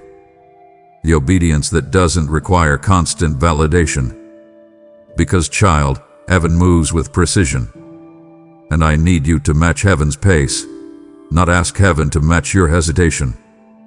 So now, this moment, is your chance to repent for every time you blamed me for delay that was actually yours. And not just with words, but with movement. Don't just cry about it, correct it. Don't just feel bad. Follow me. Catch the rhythm again. Tune your spirit to my voice. Sharpen your hearing. Sanctify your decisions. Because I am still moving. And I want you with me. I never stopped leading. But now I want to see you following again. Quickly, fully, fiercely. No more dragging your feet. No more hiding behind spiritual excuses. It's time to walk in step with the King. Because heaven is not waiting. And neither should you. You stood before me, child, hands lifted, lips trembling with prayers for breakthrough. You cried, fasted, worshipped, and even warred, believing, declaring, expecting me to move mountains.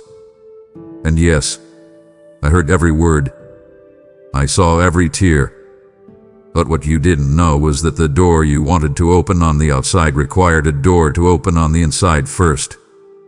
I wasn't holding back your breakthrough. I was waiting for your brokenness.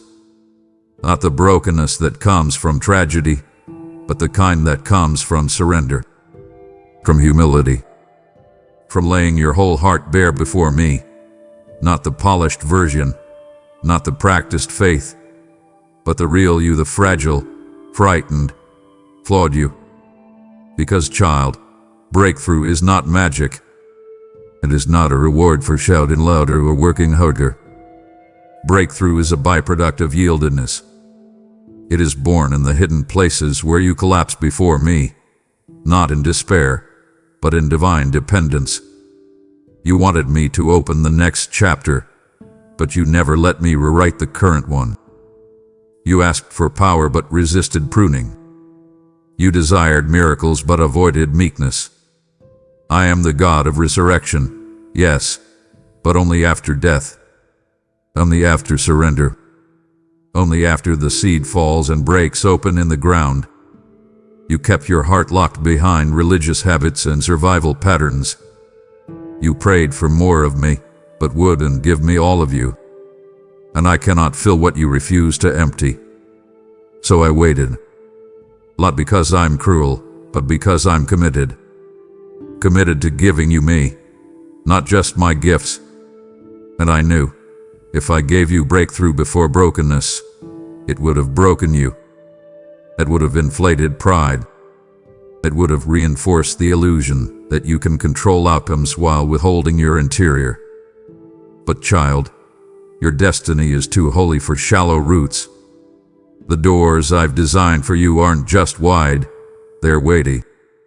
And only a broken, surrendered heart can carry the glory waiting on the other side. So now I ask again, will you finally open your heart, fully? Will you let me into the rooms you've labeled off limits? The shame you've disguised as strength. The pain you've coated in silence. I don't want your perfection. I want your permission. I don't require a spotless vessel. I require a surrendered one. Because when you give me your broken pieces, I give you unshakable peace. When you yield your hidden wounds, I pour healing that rewrites your identity. And when you finally break open before me, you will find the breakthrough you've been crying out for wasn't being withheld. It was being protected. I didn't deny you. I was waiting for you. And now, if you'll bow low, I'll lift you high. If you will break open, I'll pour out. If you will finally trust me with the whole you, I'll entrust you with the next glory. Let brokenness come, not as your defeat, but as your doorway. Because your breakthrough isn't on the other side of striving, it's on the other side of surrender. I see what's stirring in you right now, the shift, the fire, the clarity. But child, this word was never meant to stop with you. It was meant to move through you. When you respond through giving, whether by a super thanks, membership, or a PayPal seed, you are partnering with my voice to reach hearts that are hanging by a thread. What you release now becomes manna for someone else's midnight. He who sows generously will also reap generously. 2 Corinthians 9:6. And I don't lie. I reward what aligns with my breath. This isn't just a video. It's a vineyard of impact, and your support sends the wine of my presence to the world. Don't delay. Don't shrink. Give boldly, and watch what I release in return. You kept asking me for signs, for details, for outlines, as if clarity could save you, as if knowing everything ahead would somehow shield you from fear. But child, clarity is not your savior. I am. You don't need the whole map when you know the one who made the land. You were waiting for me to illuminate every step, but I was watching to see if you'd take just one step into the unknown, one move without all the pieces, one yes without full understanding. You see, this journey is not about explanation, it's about revelation. And revelation does not come through control, it comes through courage. And courage is born not in knowing the way, but in knowing me. You kept delaying your yes until you could make sense of it. But I was never calling you to make sense. I was calling you to make space. Space in your heart to trust. Space in your soul to risk again. Space in your mind to let go of the idol of certainty. You didn't need more clarity. You needed conviction. The conviction that I am faithful even when the path looks fragile. That I am present even when the picture is blurry. You asked, Lord, what if I fall? And I whispered, what if I catch you? You wanted a plan. I wanted your posture. Because when you walk in courage, even trembling steps become holy ground. This is why I was silent when you demanded answers. Not because I didn't care, but because I cared too much to give you false safety. If I gave you every detail, you'd depend on logic, not my leading. You walk by sight, not by faith. And faith is what pleases me. Faith is what moves angels. Faith is what shifts atmospheres. Faith is what causes the wind of heaven to back your steps. So no, I will not always explain, but I will always be with you. I will go ahead of you, beside you, within you. And every time you choose courage over clarity, you give me something I cannot get from angels, your trust. So I ask again, will you trust me now? Not when it makes sense, but because I make sense. Will you move even when it costs you comfort? Will you say yes even when the outcome is unclear? I am not looking for perfection. I am looking for courage, the kind of courage that says, even if I don't understand, I'll still obey. Because in that kind of courage, miracles are born. In that kind of trust, nations shift. And in that kind of surrender, you will find me, not just as a distant voice, but as your closest companion. You don't need more signs. You need more surrender. You don't need more data. You need more devotion. Choose courage, John. Choose me. And the clarity you thought you needed will come as a byproduct of trust. You thought the prayer meant pause. That the weight you were feeling was a sign to stay still. That the warfare, the heaviness, the fatigue, all meant it was a wrong time. But child, you misread the moment. The pressure wasn't there to push you backward. It was there to push you forward. I allowed the weight, not to break you, but to burst something in you. Because what I placed inside of you was never meant to remain dormant. It was meant to grow, stretch, emerge. And like a child in the womb, there comes a moment when the pressure becomes a signal. It's time to deliver. You see, pressure is often my final announcement. When everything around you begins to tighten, when comfort dries up, when the path gets narrow and friends fall away, it's not always the enemy. Sometimes it's me. Cozy off the exits, drying up the wells, breaking the scaffolding, because I want you to move. And I knew, if I didn't allow the pressure, you would have stayed in places I never intended you to remain. You were waiting for peace to lead you, but peace doesn't always come before movement. Sometimes it follows obedience. The pressure you're feeling isn't punishment. It's positioning. I am provoking movement because you've outgrown this space.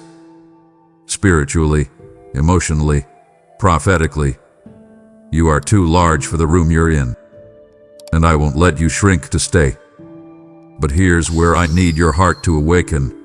You've been interpreting discomfort as danger. You've assumed resistance means not now. But child, the resistance isn't rejection. It's revelation. It reveals that the current space can no longer sustain your purpose. You're feeling pressed because I'm preparing to launch you. But launching always feels like tension first. The stretch before the release. The strain before the sand. You say you want to soar, but then you flinch when the nest shakes. You say you're ready for more, but then you panic when the ground trembles. Listen to me. The pressure is not your enemy. It's your midwife. Let it do its work. Let it break the old wineskin. Let it shake the routine you settled for. And now I speak this clearly. Move. Don't wait for the pressure to disappear. It was never meant to. Move through the pressure. Trust me in the tension. I am not late. I am not cruel. I am strategic. And I have allowed this moment to come not to stop you, but to summon you. Out of comfort. Out of delay. Out of dependence on feelings. Into movement. Into trust. Into obedience. Because pressure is not the absence of my presence. It's the invitation into greater glory. To move now. Even if it hurts. Even if it's messy. Even if you feel unqualified. Move. Because the pressure has done its job. Now it's your turn to step forward. I see your tired heart. The kind of tired that doesn't go away with sleep. Exhaustion that seeps into your soul, making even the smallest tasks feel like mountains. And you've wondered, what's wrong with me? You've checked for sin, for disobedience, for hidden rebellion. But still, the weight hasn't lifted. Child, it's not always rebellion that drains you. Sometimes it's misalignment. You've been carrying things I never assigned. Holding up people, projects, expectations, outcomes, as if you were responsible to sustain what only I can. You didn't mean to take too much. You just tried to help. You just wanted to be faithful. But somewhere along the way, you became the source instead of the vessel. And vessels were never meant to carry everything.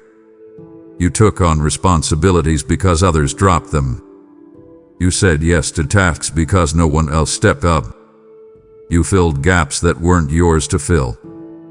And now, your back is bending under the weight of well-meaning overreach. And I say this not to scold, but to free you. I never asked you to carry it all. I am not impressed by your exhaustion. I am not glorified in your burnout. I do not require sacrifice that grinds you into numbness. I desire alignment, obedience, simplicity. You are weary not because you're weak, but because you're misaligned. You've stepped into roles I never called you to, taken on burdens that belong to me. You've confused busyness with fruitfulness. But child, not all movement is momentum. I designed you to live from overflow, not depletion. To walk in rhythm with my spirit, not race ahead in your own strength. And I can feel you straining, trying to prove you're enough. Trying to keep all the plates spinning. Trying to be the answer for everyone else. But that's not your job. That's mine. You are not the savior. You are not the source. You are my servant, my child, my beloved, not my replacement. So now, I need you to release, to come back into alignment, to drop what I didn't assign, to repent for assuming roles out of fear or pride or pressure. I don't want your perfection. I want your presence. I want you back in step with me. So here is my invitation. Let go. Let me recalibrate you. Let me reorder your priorities. Let me reestablish your boundaries. I am not calling you to more effort. I am calling you to more intimacy. And in that place, you'll find clarity, strength, rest, real rest. Not the kind that numbs you, the kind that restores you. But it begins with this. Lay it down. That burden, that task, that role, that responsibility. If I didn't assign it, it's not yours to carry. Come back to alignment, and you'll discover your strength hasn't left you. It was simply buried under the weight of what never belonged on your shoulders in the first place. You came to me asking, Lord, raise me up. And yes, I've heard those prayers. I've seen your tears. I've seen you dream and declare, envisioning the platforms, the reach, the impact. And child, none of those desires are too big for me. I'm the God who created the heavens, so surely I can elevate you in the earth. But here's what you've yet to see. I cannot elevate you into a place where my voice must compete with theirs. I cannot raise you into visibility while you're still enslaved to the opinions of those I never even consulted when I wrote your calling. You are asking for me to lift you, but you've still been bowing to applause, bowing to validation, bowing to familiar voices whose volume you've elevated higher than mine. And hear me with soberness, child. If I elevate you before I deliver you from the fear of man, your elevation will become your undoing. You cannot carry kingdom weight while checking the crowd's reaction every 5 steps. You cannot fulfill my purpose for your life while still editing yourself for the approval of those whose hearts are not aligned with heaven. Some of the people you're trying to please, I removed for a reason. Some of the voices you've been chasing after, they were distractions, not divine alignments. And yet, you still bend, still hesitate, still soften your tone when it comes to truth, still shrink back from the boldness I placed inside you. You keep calling it wisdom, but I call it compromise. And I say this not to shame you, but to set you free. Because the truth is, your voice is powerful. Your call is real. Your destiny is heavy with my fingerprints. But before I raise you into that space, I have to cleanse your ears. I have to sever the soul ties you formed with opinions that were never rooted in my spirit. I have to teach you to recognize my voice again, above all others. Because where I am taking you, there will be many opinions. There will be public scrutiny. There will be temptation to conform, to dilute, to people please. But I am not raising a performer. I am releasing a prophet. I am not exalting a brand. I am establishing a witness. And that kind of assignment cannot survive if you're still checking comments to decide if you're valid. So here is my call. Break agreement with fear. Reject the counterfeit thrones you've built in the hearts of others. Let me deliver you from needing their yes so you can walk fully in mine. Because once you are free from the need to be understood, approved, or applauded, then I can raise you. Then I can open the doors that won't destroy you. Then I can release the platforms that will be altars, not stages. Then I can trust you with influence that carries impact. The elevation will come, but only after the extraction of everything that's held you down. I'm not just lifting you, I'm liberating you. And if you say yes to that process, then the places I take you next will not be about being seen but about revealing me. You kept asking me to take you out of it. Ishorlisian. To end the trial. You begged for an escape route, thinking that survival meant deliverance. But child, I wasn't ignoring you. I was answering you in a way you didn't expect. You asked for release, but I gave you resilience. You wanted a way out, but I was creating someone who could stand through it. Because this season, the one you called unfair, the one that broke you open, the one you nearly cursed in your desperation, it was never designed to kill you. It was designed to crown you. Do you know how kings are forged? How warriors are born? Not through ease, but through endurance. Not through luxury, but through loss. The crown you're asking me for carries a weight you didn't understand. So I had to train your shoulders first.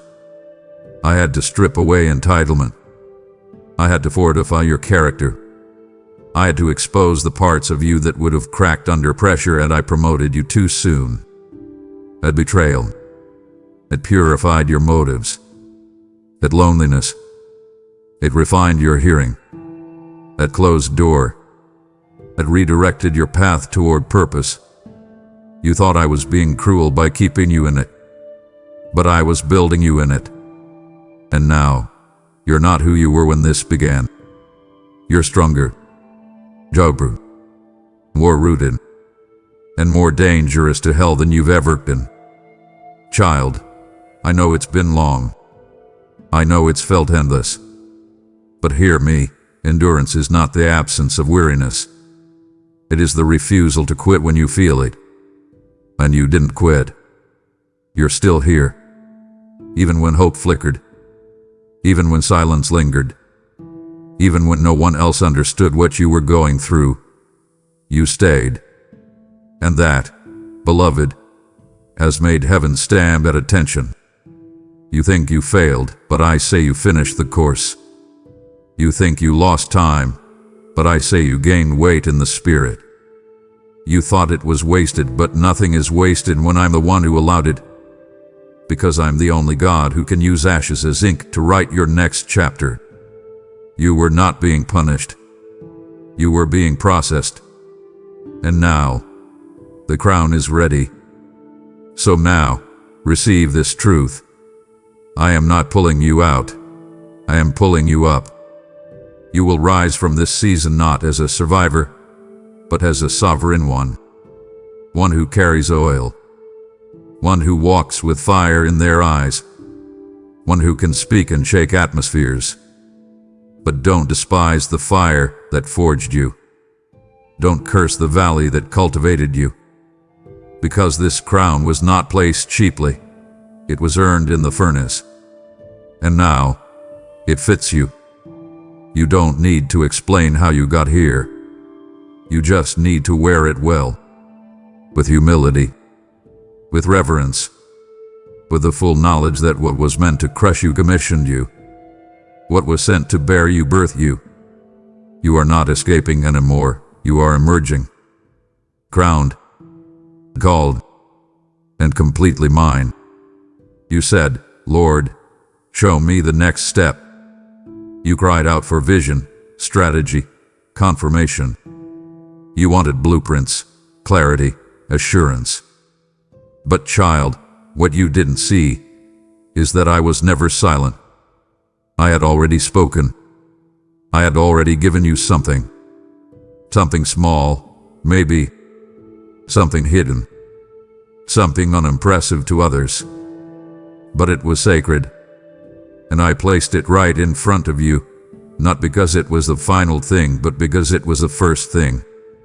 And while you were staring at the horizon, waiting for what's next, you overlooked what was now. And I need you to hear this. I cannot release your next assignment if you are still mishandling the current one.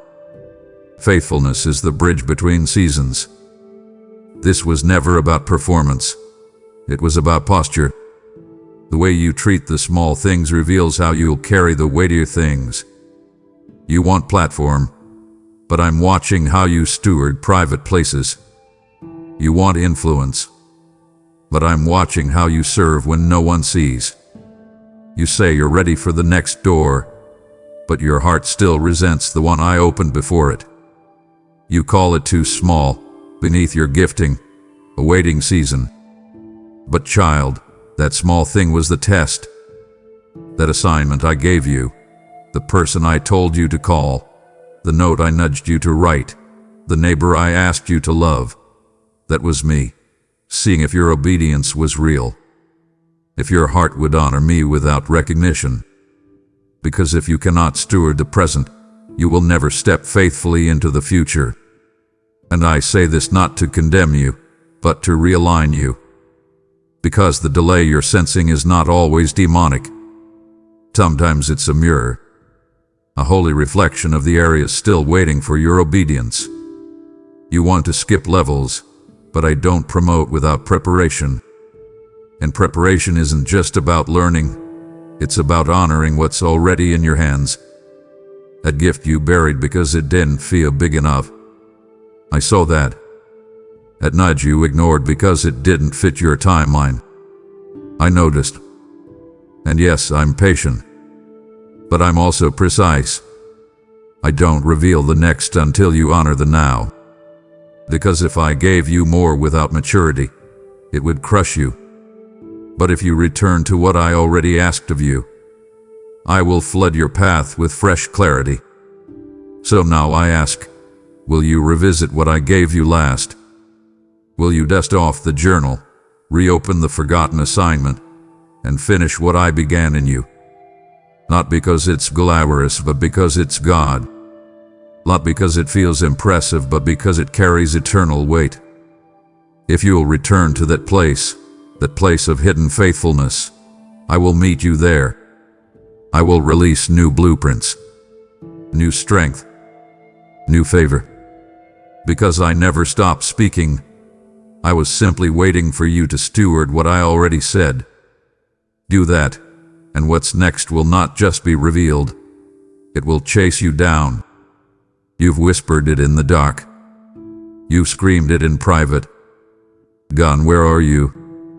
Why haven't you come through yet? You thought I was ignoring the clock, that I had forgotten your deadlines. Yet somehow my silence meant disinterest. But child, what you didn't see is that your timeline was never anchored in truth. It was anchored in pain. You were measuring my faithfulness by how quickly I removed discomfort, not by how deeply I was establishing purpose. And because the pain persisted, you assumed I was late. But I've never been late. I've only ever been intentional. You see, time in the kingdom does not flow like time in the world. Heaven doesn't move by your calendar. I do not bow to your deadlines. I move by seasons, not seconds. I orchestrate by eternal timing, not emotional urgency. And while you were counting days, I was cultivating destiny. While you were marking disappointments, I was marking maturity. What felt like delay was actually development. What felt like a detour was actually the direct route to depth. And yes, it hurt. Yet it stretched you. But it was working something in you that convenience never could. And when you said, "He's late," I was actually right on time, but for a time you didn't see coming. Because I wasn't preparing just the blessing. I was preparing you. The version of you I needed to emerge had to be formed in the fire of unmet expectations. The strength you walk in now, it was forged in the waiting room. The discernment you carry now, it came from learning to hear my voice when nothing else made sense. You thought delay was my denial, but I never denied you. I was designing something deeper. I was synchronizing your story with others you hadn't even met yet. I was lining up moments you couldn't predict. I was creating a divine collision that required precision. And that I rushed it to ease your pain, I would have sabotaged your purpose. So now I invite you, redefine time through my lens. Stop calling it too late. Stop cursing the seasons you don't understand. Trust me again, not based on what you feel, but on who you know I am. I am never rushed, never behind, always exact, always sovereign. And what I am about to release in your life will not come 1 second too early, but neither will it come 1 second too late. It will come when the weight of your readiness matches the weight of the promise. And when it does, you will no longer question the timing. You will praise it, because you will see what I saw all along, that what you thought was me being late was actually me being God. Child, I say this with love, but I say it with fire. You've been trying to go back to who you were before the shaking started, before the silence, before the closed doors, before the awakening. You've longed for the simplicity of an earlier season, the safety of spiritual innocence, the comfort of predictable patterns. But listen to me. That version of you no longer exists. That chapter is closed. That identity is shed. That mindset is obsolete. And still, you try to fit back into the clothes of a former self that I deliberately outgrew in you. But hear this now, as clearly as I can say it. It's already too late to stay the same. The moment you said yes to me, I began the process of transformation. I did not save you to make you comfortable. I saved you to conform you to my image. And once I begin a good work, I do not pause it for convenience. I do not stop at half-filled. I do not leave you half-delivered. No, I complete what I begin. And you, beloved, are already in motion. You have crossed too many thresholds. You have seen too much, heard too much, been marked too deeply. You can't go back, because back no longer exists. The door behind you has been sealed.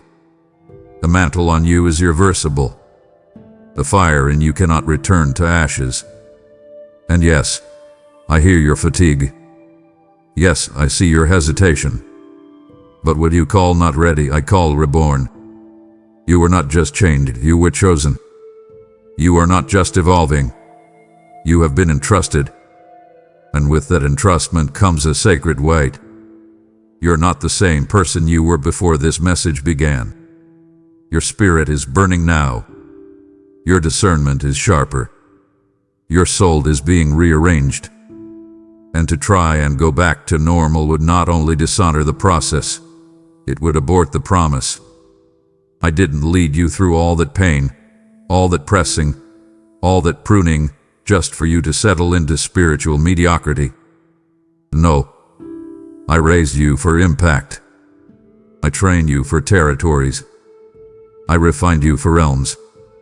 And now, the reason you feel that tension, that discontentment with what used to satisfy you, is because I've elevated your appetite. What used to feed you now fails you, because you're being prepared for higher tables. What once inspired you now bores you, because your anointing has grown beyond that level. And if you try to stay the same, to blend in, to shrink back, to pretend like you're still just surviving, you'll feel it in your spirit like a scream. Because it's already too late. You've been called out, set apart, marked by fire. And this world will never feel like home again, because you belong to me now. Fully, unmistakably, irreversibly. So stop asking me to restore what I remove. Stop asking for old wineskins. Stop trying to resurrect the version of you I buried, because resurrection only belongs to what I choose to raise. Now is the moment to embrace this truth with both trembling and awe. You are not who you were, and you never will be again. And that is glorious. That is holy. That is terrifying in the best way. Because now, you are a vessel of my glory. Now you are a carrier of my word. Now, you are my weapon in the earth. And you must live like it. Speak like it. Move like it. Think like it. Pray like it. Because the kingdom is moving. and your name is written in this moment. You don't have the luxury of delay anymore. You don't have the permission to live halfway. It's already too late to stay the same. And that's the best news I could ever give you. Because what's ahead of you is greater than anything you've dared to dream. It's already too late to stay the same, and that includes how you give. You've just been marked by my word. Now move with me. This ministry is not just creating videos, it's sending swords into the spirit realm, cutting chains and waking up warriors. Your giving today, through Super Thanks, membership, or PayPal, is not a donation. It's a divine investment. It's you saying, God, use me to carry this fire. Bring all the tithes into the storehouse and see if I will not open the floodgates of heaven. Malachi 3:10. This is your moment to fund the flames, to fuel the gospel until it burns through every boundary. Now go. Sow into the move. And watch me multiply what leaves your hand. Now that you've heard my voice, respond. Don't let this holy moment slip into silence. If you know deep in your spirit that it's already too late to stay the same, then declare it below. Write this now as a prophetic act of surrender. God, I refuse to go back. I'm stepping into what cannot be undone. Your declaration is not just a comment. It's a covenant. I'm watching, I'm listening, and I will meet you in the place of your response. Now breathe, child. Feel what's happening in the unseen. The shift has already begun. When you said yes, heaven moved. The chains of hesitation are falling, and what once held you back has lost its grip. You've opened a door that only faith could turn the key to. And before you step through it, I want to remind you of something sacred, something that began long before this moment. My child, give me a moment. Before the mountains were given their shape, before the very first star was set ablaze in the vast emptiness, I knew you. I spoke your name into the silence of eternity, not as a whisper, but as a promise. You were not an afterthought. You were the masterpiece I planned from the beginning. I knew the color of your eyes, the sound of your laughter, and the specific ache that sits in your heart right now as you listen to these words. I see the life you are living, the relentless, deafening noise that surrounds you. It's the constant ping of your phone demanding your attention. It's the pressure from your job that follows you home and sits like a weight on your chest. It is the silent argument you keep replaying in your mind, the worry about your family that gnaws at you in the quiet hours of the night. The world is screaming for a piece of you, pulling you in 1,000 different directions. And in the middle of that chaos, I am calling for just a single, intentional moment of quiet with you. So right now, I want you to stop. Cease your striving. Let go of the list of things you think you have to do. Just for this moment, stop trying to fix everything, to control everything, to be everything for everyone.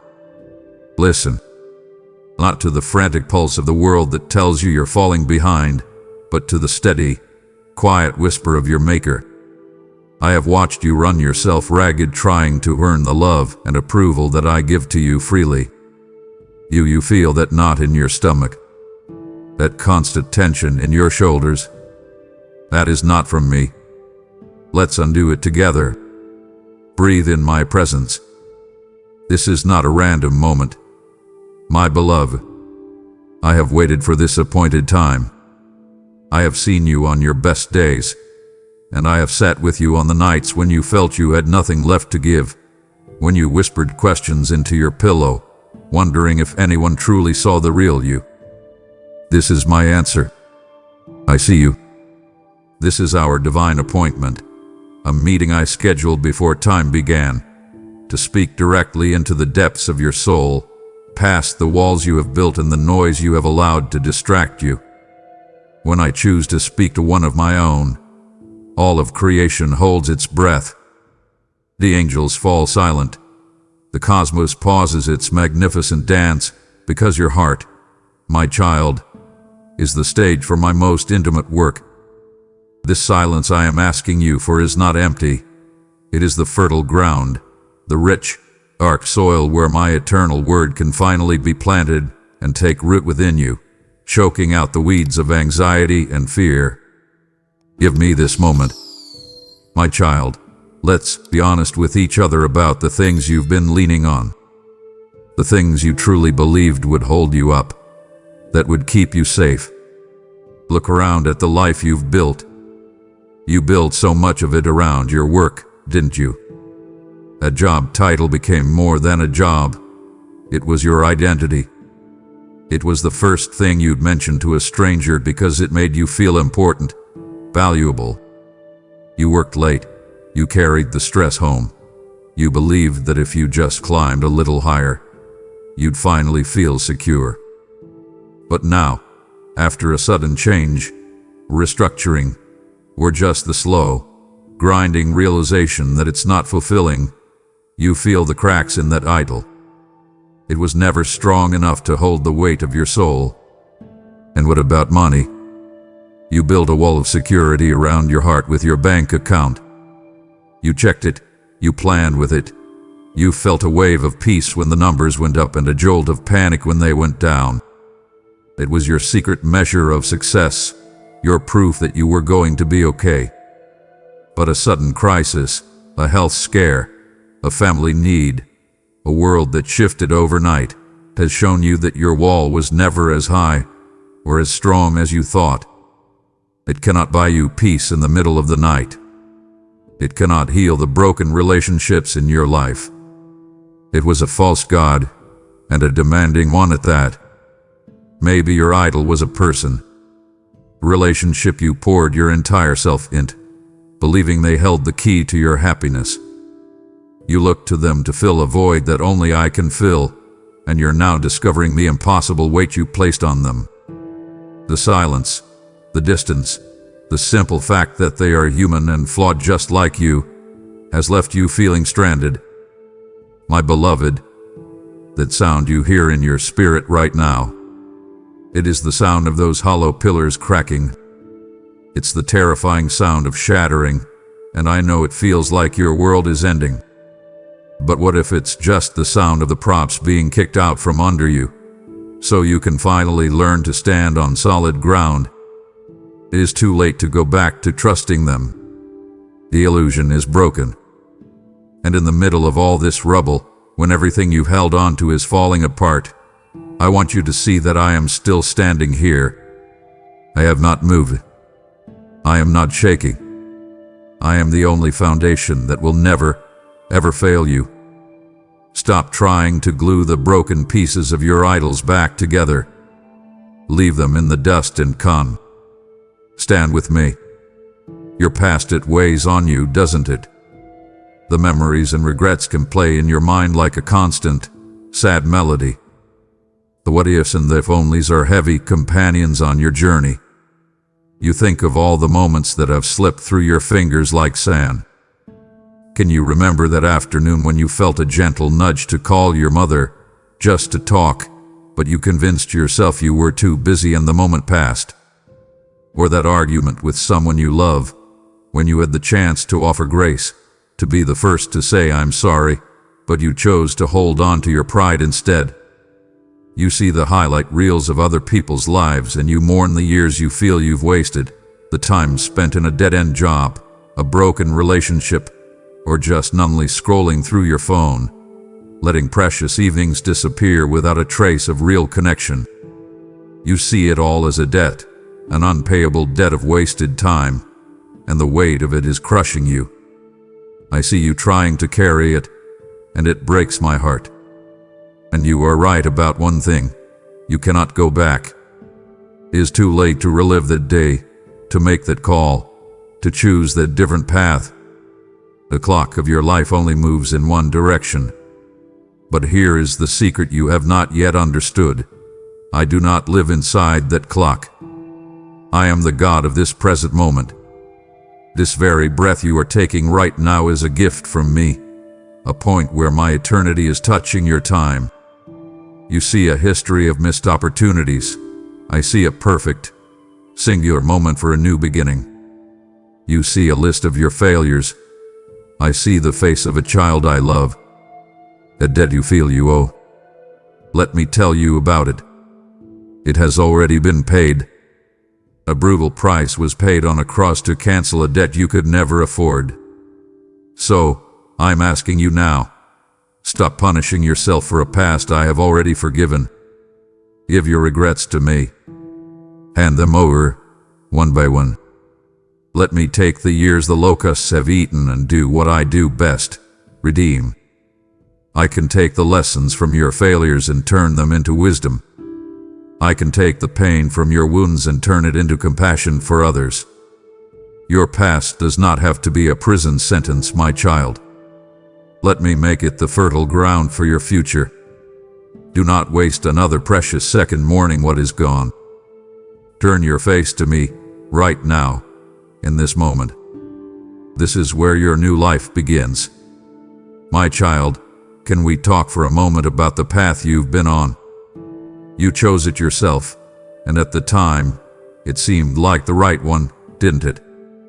It was a wide road, full of people, and the signs all promised things your heart was crying out for: happiness, freedom, fulfillment.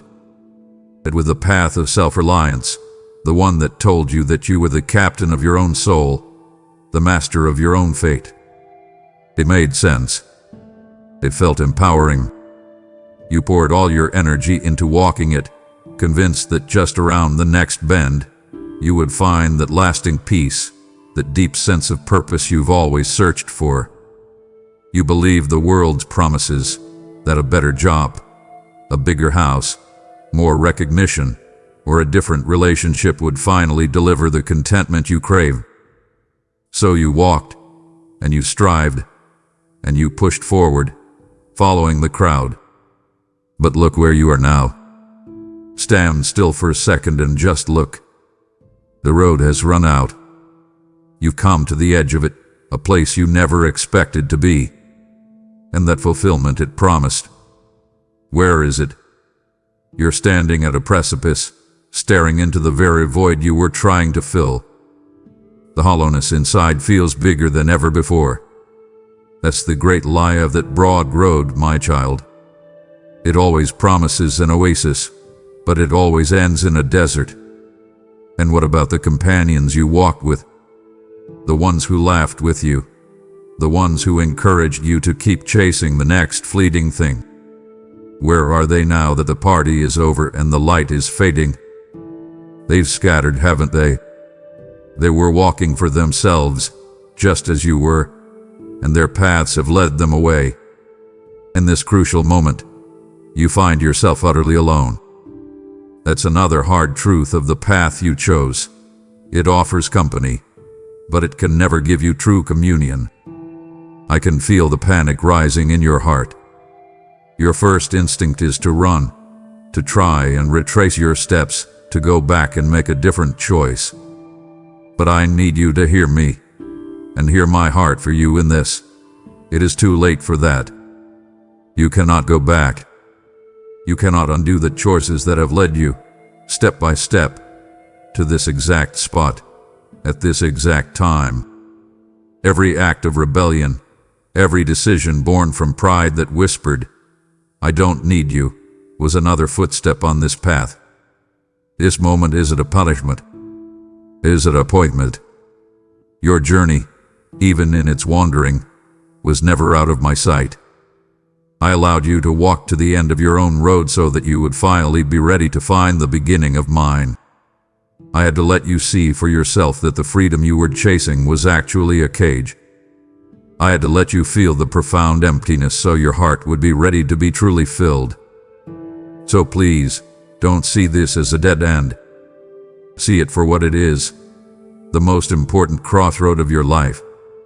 You have arrived, not at your destruction, but at the place of your deliverance. Know this, my precious child, and let it sink deep into your spirit. At the very end of your road, you find the beginning of mine. You have always been the strong one, haven't you? It's the role you took on, the label you gave yourself. You're the one who says, "Don't worry, I've got this," even when your insides are twisted with fear. You built your life with your own 2 hands, with your own sweat and intellect. You made the 5-year plans. You mapped out your future, and you took an immense, quiet pride in not needing to ask for help. Asking for help felt like failure. It felt weak.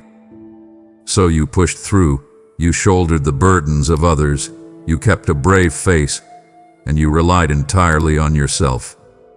Your own strength was your God, and for a while, it seemed to be enough.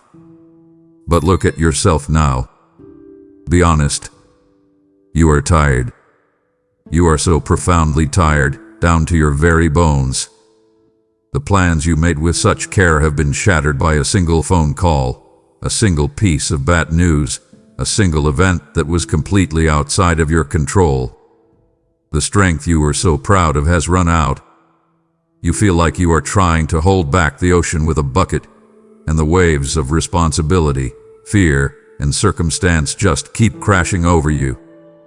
You are exhausted. My beloved, this feeling of hitting a wall, this moment where your own ability has failed you, this is not your greatest failure. It is your greatest gift. It is the jarring, painful, and absolutely necessary moment when you finally realize that your own strength has limits. It was never meant to be infinite. It was never meant to carry you all the way through. It's too late to go back to pretending you have it all under control. The illusion has been shattered, and that is a terrifying thing, but it is also a merciful thing. The pride that has been your cruel and unforgiving master, the one that whispered you can do it all alone, has been exposed as a liar. The fortress of your self-reliance has crumbled, and you are standing, exposed and fragile, in the ruins. And it is here, in this place of utter weakness, that you can finally discover my strength. Only when you admit that you are completely blind, that you have no idea which way to turn, can you stop squinting in the dark and finally receive my sight. Surrender is not defeat. It is the beginning of true victory. So stop fighting. Let go of the illusion of control. Open your trembling hands and say the words you have been so afraid to say. I can't.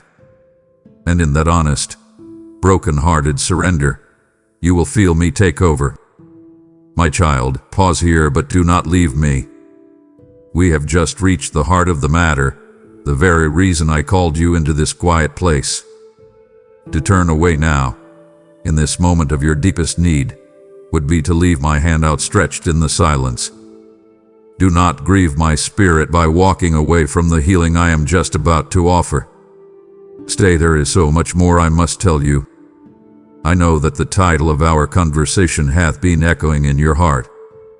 My child, give me a moment, it's already too late for you. It sounds so final, doesn't it? It sounds like a judgment.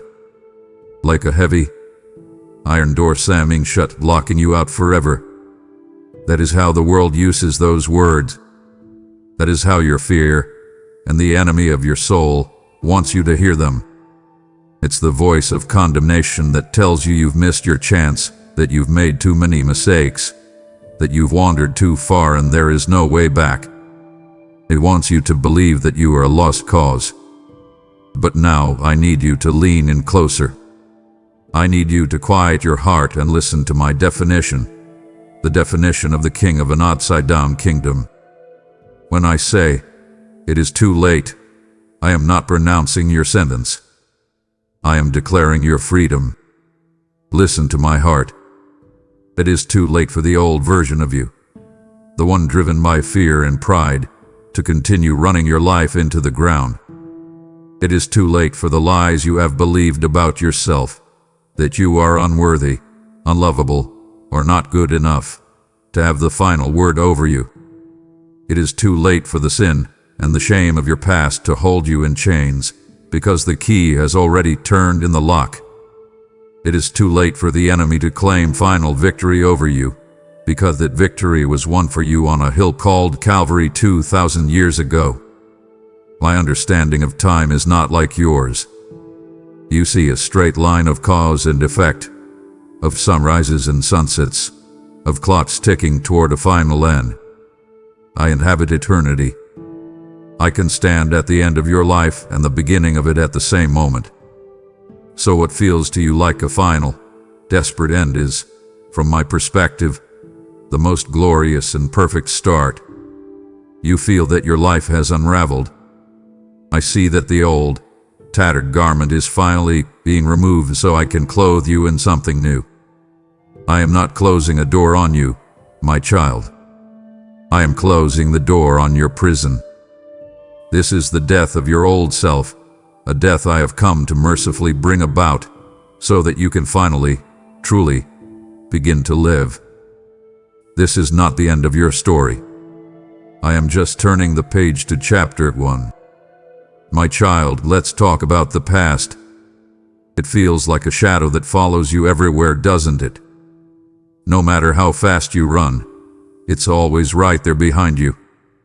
In your quiet moments, it whispers your greatest failures back to you. It has a full-length feature film of your worst moments, and it loves to play it in the theater of your mind when you are at your weakest. It reminds you of that lie you told, that relationship you broke, that promise you didn't keep, that moment of weakness you prayed no one would ever discover. The voice of the accuser is relentless. It tells you, remember what you did. You are disqualified. You are permanently stained. A person like you can never be truly used by God. If people knew who you really were, they would turn away. It's a heavy, condemning voice, and it has been your constant companion for years. But I want you to listen to another sound. It is the sound of my mercy, and it is a rushing wind, a consuming fire. It moves faster than your shadow of regret. It is swifter than your swiftest accusation. My mercy doesn't just run alongside you, it runs ahead of you, behind you, and all around you. It doesn't just cover your past, my child. It completely consumes it. Think of a raging forest fire. It doesn't just hide the dead leaves and broken branches on the forest floor. It burns them away completely, turning them into ash that enriches the soil for new growth. That is what my mercy does to your sin. It is too late for your past to disqualify you from my presence, because your past no longer exists in my sight. You keep looking back at it, but I have already cast it as far as the east is from the west. Can you measure that distance? No. It is an infinite, eternal separation. The accuser, the enemy of your soul, loves to act like a prosecuting attorney, trying to bring a case against you in the courts of heaven. He comes with a long list of your every wrongdoing. But what he fails to understand is that the case has already been thrown out. The evidence he wants to use, your sin, was nailed to a cross. The judge of all creation has already slammed the gavel and declared the verdict over you, forgiven, redeemed, pardoned, mine. My son's blood speaks a better, louder, and more definitive word over you than all your accusations combined. So, stop looking back. There is nothing there for you. The cross now stands as a permanent, immovable barrier between who you were and who you are now. It is too late for your history to define your destiny. Look at your hands for a moment. Metaphorically, they are calloused and sore from a lifetime of trying so hard. You have spent so much of your life trying to be good enough, haven't you? Trying to be good enough for your parents, for your friends, for your job, and especially, trying to be good enough for me. You have this invisible scale in your mind, and you're constantly trying to pile up enough good deeds on one side to outweigh the bad deeds on the other. You volunteer. You try to be kind. You follow the rules. You work hard, hoping that if you just add one more thing to the scale, It will finally tip in your favor, and you will feel worthy of my love. You are carrying a heavy backpack, and it is stuffed full of your own efforts at righteousness. It is heavy with your attempts to prove your worth, and you are getting so tired from the strain of it all. My beloved child, I need you to hear this. I never asked you to carry that. I never asked you to earn my love. A love that must be earned is not love at all. It is a wage, a concession. What I offer you is a gift. You've been desperately trying to build a ladder to me, thinking that if you just make the rungs out of enough good works and sincere efforts, you will eventually be able to climb your way into my presence. But you keep slipping. The rungs keep breaking, and you are exhausted from the climb. It is too late, my child, to keep building that ladder. It will never reach me. But here is the most glorious news in the universe. You do not need a ladder, because I have already built a bridge. I built it from my side to yours. It is strong and perfect, and its foundation is the finished work of my Son. He is the way, the only way. Your part is not to build, but simply to walk across. So, I am asking you now, in this moment of grace, to stop. Stop striving. Stop trying to oppress me. Take off the heavy backpack of your own efforts and let it fall to the ground. Lay down the tools of your self-righteousness. They cannot build a home for your soul. Simply open your hands. My grace is not a reward for your effort. It is a divine rescue from the futility of it. It is my hand reaching down to you when you are drowning, not a trophy I give you for swimming well. Stop trying to earn what I have already and freely given. Just receive. You are a thoughtful person. You try to make sense of the world. You read books. You listen to experts. You follow the news. You try to understand why people are the way they are, why your own heart works the way it does. You have looked for answers in psychology, in philosophy, in self-help manuals, and in the prevailing opinions of your culture. You have pieced together a framework of worldly wisdom that helps you navigate your life. And to a point, it has been useful. It has given you categories and labels. It has helped you understand certain patterns. But be honest, it has also left you feeling empty, hasn't it? It has left you with more questions than answers. The wisdom of the world feels like trying to navigate a vast, dark ocean with a tiny, flickering candle. It can show you the next wave, but it can show you the shoreline.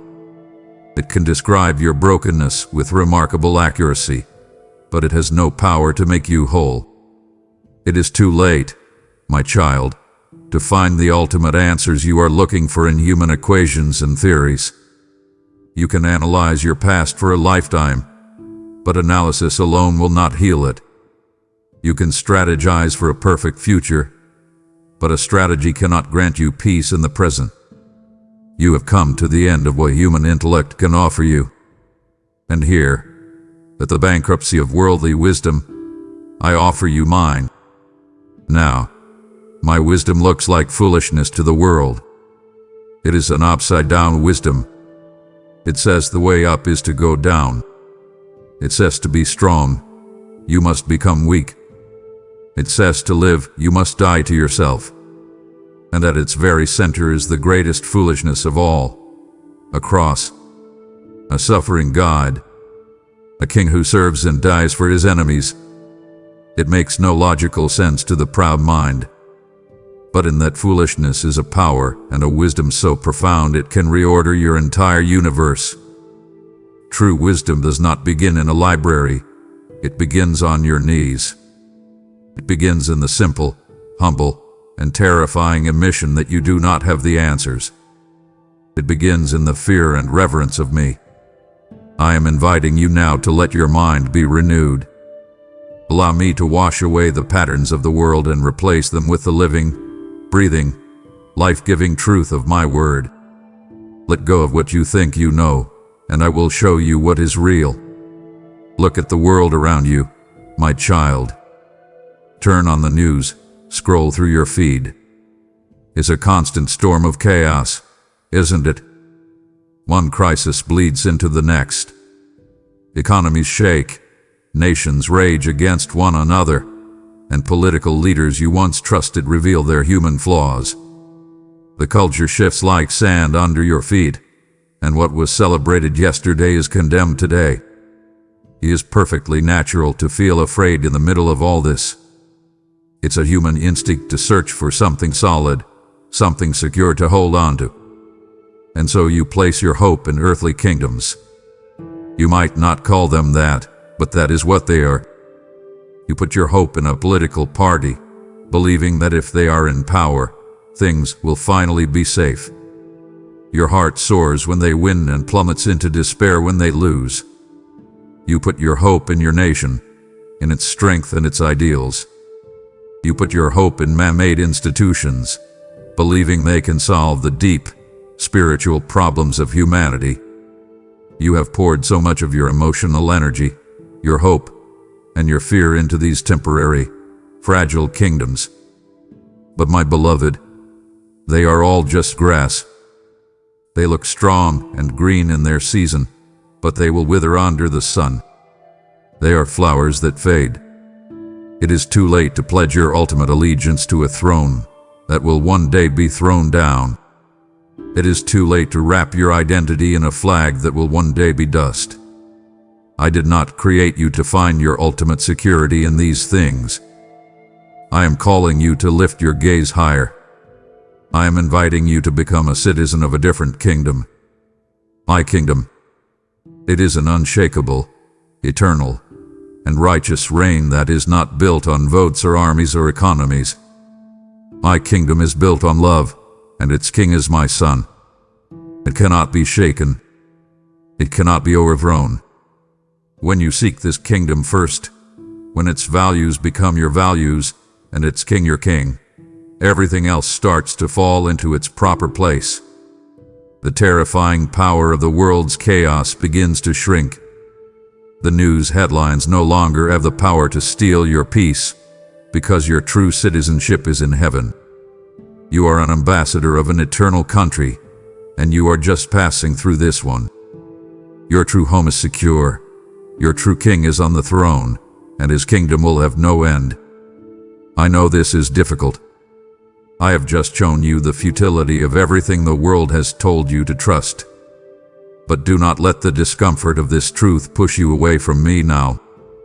It would wound my heart for you to see only the rubble of the old and not stay to witness the unshakable kingdom I am about to build in its place. The hardest part is over. Please, stay with me. The hope I have for you is just ahead. You see now that the kingdoms of this world are fading, but my kingdom is eternal. If your heart burns to see this unshakable kingdom advance, then I give you this prophetic charge. As my ambassador, you are called to fund the work of heaven on earth, to turn your temporary earthly resources into an eternal harvest of souls. I say to you, test me in this, and see if I will not throw open the windows of heaven and pour out a blessing so great you cannot contain it. This is your divine appointment to carry this living water to souls dying of thirst in the desert of this world. I will multiply what you sow, and it will become a river of life for many. Sow your seed into this good ground now. When you think of me, my child, what is the image that comes to your mind? For so many, including you at times, I am a God of the past. I am a character in a book of well-worn stories, a historical figure associated with miracles that happened a long time ago. You read about what I did, parting a sea, calming a storm, healing the blind, and you revere it as something that happened back then, to other people. You study my past actions, but you have forgotten that my very nature is to be present. You have forgotten that my name is not I was. My name is I am. I am not a memory. I am not a historical fact to be debated. I am a living, breathing, present reality. I am not imprisoned in the stories you read. I am the author who is still speaking, who is speaking to your heart right at this very moment. I want you to understand this. Really let it sink in. The very same power that spoke the galaxies into existence is the power that is sustaining your every heartbeat. The same creative force that formed man from the dust of the earth is the force that can create a new and clean heart within you. The same resurrection power that rolled the stone away from the tomb and conquered death itself is the power that is available to you today to conquer the anxiety, the addiction, the despair that has held you captive. It is not a lesser, watered-down version of my power. It is the same power. And those promises you read in my word, they did not come with an expiration date. They were not just for Abraham or Moses or David or Paul.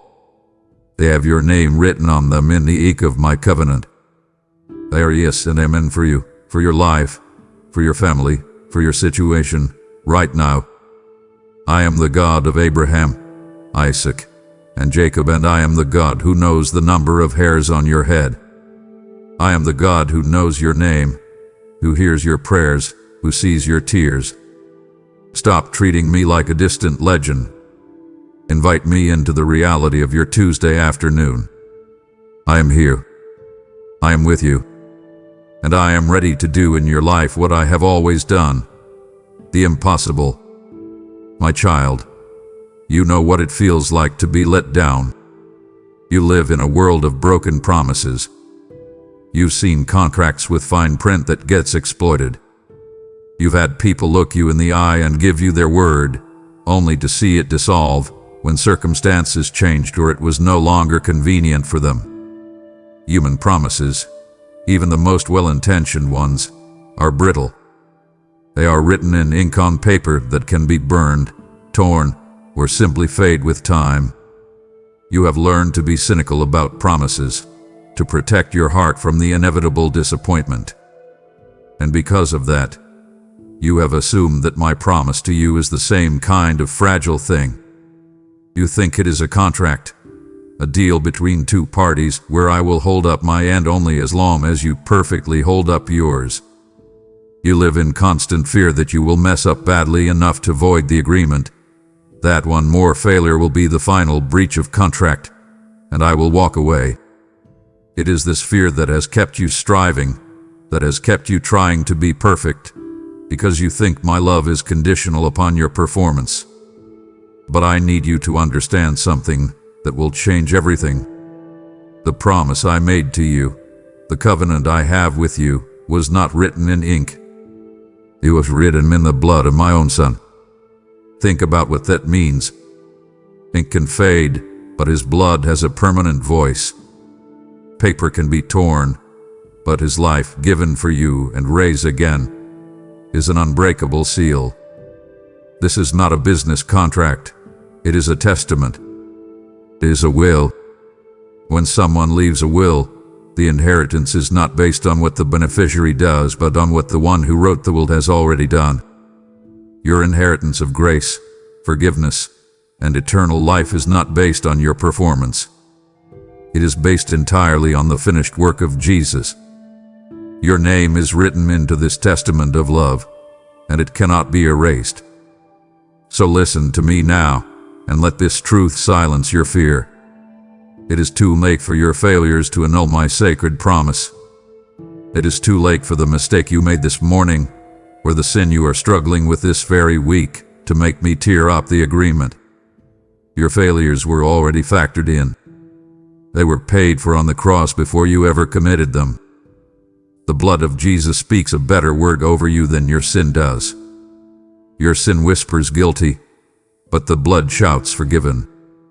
Your sin whispers unworthy, but the blood shouts cherished. This covenant is unbreakable because it does not depend on your faithfulness but on mine. Because of the harshness you've experienced in the world, and perhaps because of the stern and distant fathers you have seen, you have created an image of me in your mind that is not accurate. You see me as a perpetually disappointed, comic judge. You imagine me on a throne, tapping my fingers, watching you with a critical eye, just waiting for you to stumble and fall. When you sin, you brace for the gavel of my wrath. You expect condemnation. You imagine my voice as a thunder of anger, listing all of your faults. But that is an image painted by your fear, not by my truth. I want you to look past that distorted picture and see my real face. I want you to hear my real voice. My heart for you does not hold a gavel. It holds a profound and endless yearning for you. I am the father in the story, the one who, every single day, stands on the porch and scans the horizon, not looking for reason to condemn his lost child, but desperately hoping for the slightest sign that they are coming home. That is my heart for you. Every moment of every date I am waiting with open arms. And the plans I have for you, you have been so afraid of them, thinking they are plans to test you, to break you, to demand the impossible from you. But my word is true. I know the plans I have for you, and they are plans for welfare and not for evil, plans to give you a future and a hope. Before you were even a thought in your mother's womb, I was designing a divine and beautiful purpose for your life. I have never had a single thought of evil or harm toward you. My thoughts toward you are like an endless ocean of peace. So when you hear the urgency in my voice in this conversation, when you feel the press of my spirit on your heart, I beg you not to mistake it for anger. It is the urgent cry of a father who sees his beloved child sleeping soundly in a house that has caught on fire. I am not shouting at you in rage. I am shouting to you in rescue. I am breaking the windows and kicking down the doors of your complacency and sin, not to hurt you, but to save you from what will destroy you. My urgency is my love in action. It's the cry of a father who refuses to let his child perish, calling you out of the smoke and into the safety of my arms. The world you live in feels like it is spinning faster and faster, completely out of control. It's a dizzying, disorienting experience, isn't it? The headlines on your phone are a constant stream of chaos and crisis. The economy feels shaky, the political landscape is a battlefield, and the culture shifts like desert sands, where what was considered solid ground yesterday is a sinkhole today.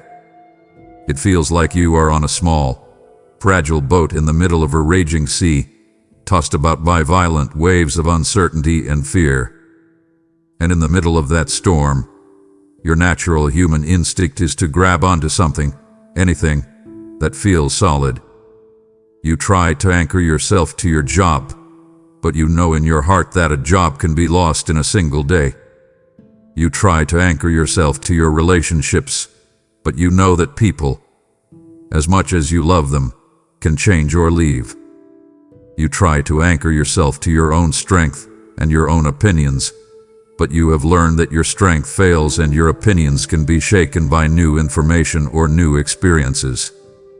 Everything you try to hold on to shifts. Everything gives way. The storm is relentless. But in the midst of that raging, chaotic sea, there is one place that is perfectly calm. There is one thing that does not move. I am the Lord. I do not change. My character is not in flux. My love for you does not depend on the cultural trends or the political climate. My faithfulness is not subject to the whims of the economy. Yesterday, when you were at your best, I loved you. Today, in the middle of your struggle, I love you. And tomorrow, whatever it may bring, I will still love you. I am the one constant in a universe of endless variables. I am your unshakable reality. So when the waves of anxiety about the future crash over the side of your boat, when the winds of chaos threaten to tear your sails, you have an anchor. This anchor is not a thing, it is a person. You can drop the anchor of your soul deep into my unchanging character. Let the world rage. Let the storms come. The soul that is anchored in me will not be swept away. It will not be overcome.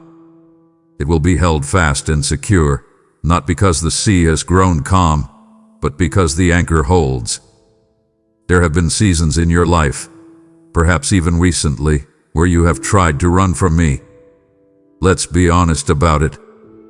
After a particularly painful failure, when you were filled with shame, your instinct was to hide. You tried to make yourself small, to slip into the shadows of your own life, hoping I would not see you. You have run to distractions, to endless work, to meaningless entertainment, to noise, to anything that would drown out the quiet whisper of my voice in your heart. You have tried to put distance between us, believing that you could manage your guilt better if you just kept me at arm's length.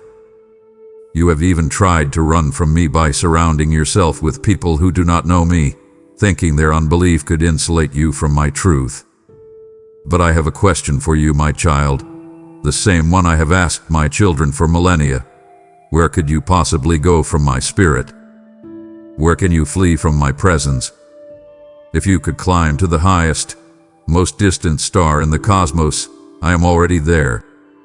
If you could make your bed in the deepest, darkest pit of despair and hopelessness, you would find that I am there with you too.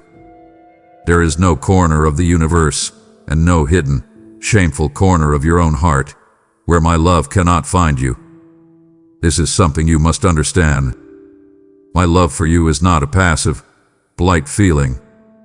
It is not a take it or leave it offer that sits on a table waiting for you to decide. It is a relentless, pursuing, and rescuing love. It is an active and powerful force. It is the love of a shepherd who counts his sheep and finds that one is missing. It is the love that leaves the 99 who are safe in the fold and ventures out into the dangerous, dark wilderness to search for the one who is lost, tangled, and afraid. You, my child, are that one. In every season of your wandering, you have been that one, and I have always come for you. So I say to you now, you can stop running. It is a futile and exhausting effort. It is too late to escape the grasp of a love that has already walked out of a tomb for you. It is too late to outrun a God who has already paid the ultimate price to bring you home. My love will not let you go. Can you feel the truth of my relentless love for you? I have pursued you, and I will not let you go. To truly know this and yet turn away would be to treat my ultimate sacrifice as a small thing. Do not break my heart by receiving this great love without understanding how to walk in it. I have brought you this far for a reason. Listen a little longer, I must show you the first step. Look at your hands again, my child. For your entire life, you have held the reins of your own destiny in a tight, white-knuckled grip. You have been in the driver's seat, believing that you knew the best route, that you could navigate the twists and turns of life through your own effort and your own wisdom. You've been driving for a long time. But where has it gotten you? You are tired of being in control, aren't you? You are exhausted, and you are profoundly lost. I am here now, at the end of your road, and I am offering to take the wheel. But here's the difficult truth. You cannot take a single step toward me. You cannot begin to walk on my path while you are still clutching the reins of your own life. You cannot have me as your guide if you are still insisting on using your own map. The world has taught you that surrender is the ultimate act of defeat. It equates surrender with weakness, with giving up, with losing. But in my upside-down kingdom, absolute surrender is the first and most crucial step to ultimate victory. It is the single greatest act of strength you will ever perform. It is the moment you finally stop fighting a battle you were never meant to win on your own. I am asking you today to do the thing that terrifies you the most. I am asking you to let go. Let go of your carefully crafted plans for the future. Let go of what you believe you have a right to, your comfort, your reputation, your desires. Let go of the defensive walls you have built around your heart to keep from being hurt. Let go of that polished, capable image you work so hard to project to the world. Let it all fall from your hands. It is in that moment of surrender, in that terrifying and liberating instant when you feel you have absolutely nothing left, that you will finally discover my strength rushing in to fill you. It is in your weakness that my power is made perfect. So, hand me the broken pieces of your life. Don't try to fix them first. Don't try to make them presentable. Just give me the shattered fragments of your will, your dreams, and your heart. I am the master potter. My specialty is making beautiful things from what has been broken. Your surrender is not an end. It is the clay finally, and wisely, yielding to the potter's hands. My child, I need to talk to you about a word that I know makes you uncomfortable. It's the word repentance. When you hear it, your shoulders tense up. You immediately think of shame, of being scolded, of groveling on the floor feeling terrible about yourself. You equate it with that sick feeling in the pit of your stomach when you've been caught doing something wrong. But that feeling isn't repentance. That's just the sorrow of consequences. That's the fear of being found out. It's a worldly sorrow that is centered on you and your discomfort. The repentance I am calling you to is something completely different. It is quieter, deeper, and infinitely more healing. I want you to think of it this way. It is a U-turn of the heart. Imagine you have been walking for miles down a road you were convinced was right, but it has only led you into a barren, lonely desert. All this time, I have been calling your name from behind you. Repentance is the moment you finally stop. You quiet the noise, you look at the desolate landscape around you, and you humbly agree with me that you are on the wrong path. It's not about beating yourself up for the miles you've already walked. It's about the simple, powerful decision to turn around and start walking toward the sound of my voice, back toward home. It is a change of mind that leads to a change of direction. It is turning your back on the fleeting, counterfeit pleasures of darkness and setting your face toward my marvelous, fulfilling light. This is not a one-time act that you perform to get out of trouble, something to be checked off a list. It is the daily posture of a surrendered heart. It's the little U-turns you make throughout your day, when you turn from a selfish thought to a generous one, when you turn from an anxious worry to a trusting prayer, when you turn from a harsh word to a gentle answer. Each turn aligns your heart more closely with mine. You do not need to be afraid of this process, because it is the path to freedom. And you need to know this. Deep in your soul, a heart that is broken over its own waywardness, a spirit that is contrite and willing to turn back to me, that is a heart I will never, ever despise. In fact, it is the only kind of heart I can truly heal and make new.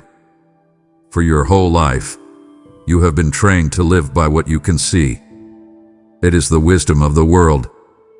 Trust the data. Trust the evidence. Trust your five senses.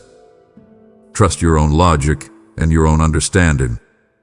You operate on the principle that if you can't see it, touch it, or measure it, it probably isn't real. You have built a life on the foundation of the tangible, the provable, and the logical. And in many areas of your life, that has served you. But it can only take you so far. The deepest realities of existence, love, hope, peace, and me, cannot be put under a microscope. And so, I am calling you now to a higher way of living, a different way of seeing. I am inviting you to begin to live by faith, not by sight. Now I know that word, faith, can also be frightening. You think it means a blind leap into a dark, empty abyss. You imagine it as closing your eyes, gritting your teeth, and just hoping for the best, with no evidence and no reason. But that is not what my faith is. Faith is not a blind leap. It is a trust fall. It is the blessed assurance of things hoped for, the conviction of things not yet seen. It's not about believing in something you have no reason to believe in. It is about placing your trust in someone you have every reason to trust. It is the deep, settled confidence in my character, based on the evidence of my love you see all around you, and the testimony of my Son. He is like a small child, standing on the edge of a swimming pool. The child cannot swim. The water is deep. From a logical perspective, jumping would be foolish. But the child jumps without a moment's hesitation. Why? Not because of a blind leap into the unknown, but because he sees his Father in the water, with strong arms open and waiting, saying, "Jump to me. I will catch you." The child is not trusting in the unseen water. He is placing his confident trust in the character of the one he knows loves him. That is faith. And you worry that your faith is too small, too weak, too full of doubt. But I tell you, you do not need a great faith to be saved. You only need a little faith in a great God. Even a faith as small and seemingly insignificant as a mustard seed has the power to connect you to my infinite power, a power that can move the mountains of fear and anxiety in your life. The size of your faith is not what matters. The one you place it in is everything. So place your small, trembling hand of faith into my large, steady one. Trust me. That is all I ask. Let's use our imagination for a moment. Imagine you have received an invitation to the most glorious wedding feast ever held. It is being hosted by the King of the universe for his Son. You know that to attend is the greatest honor possible. But then you look down at yourself. You have spent your life making your way through a muddy, broken world. Your clothes are not just dirty. They are filthy rags. They are stained with your past mistakes, torn by your compromises, and they carry the stench of your secret sins. These are the garments of your own self-effort, your best attempts at being a good person, and they are utterly insufficient for the presence of a holy king. Your first, panicked instinct is to try and clean yourself up. You try to patch the biggest holes. You try to scrub out the most obvious stains. You try to make yourself presentable. But every effort you make only seems to smear the filth around, making it worse.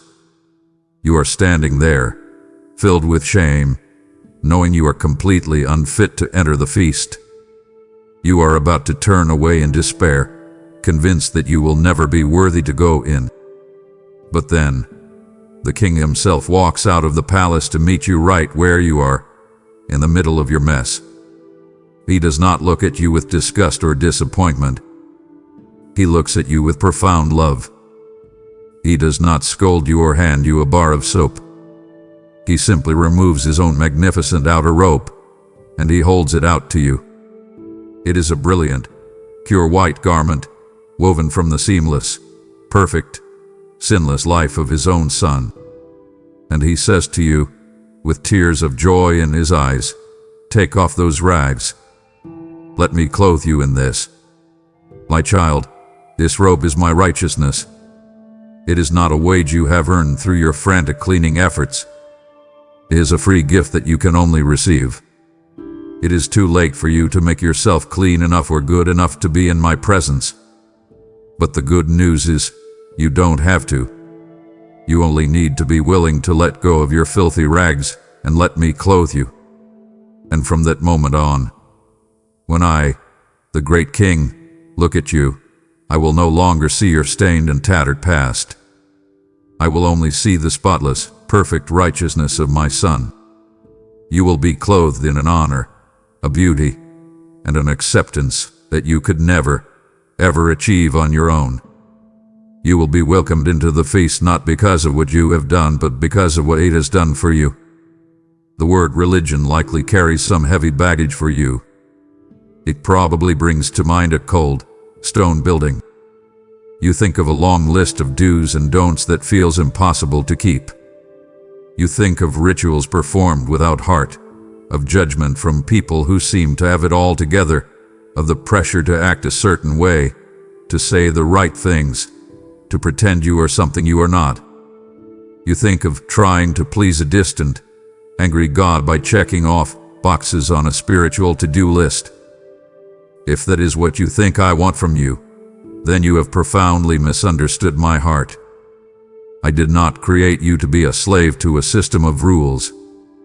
I did not design you for the exhausting, joyless treadmill of religious performance. I created you for something infinitely better.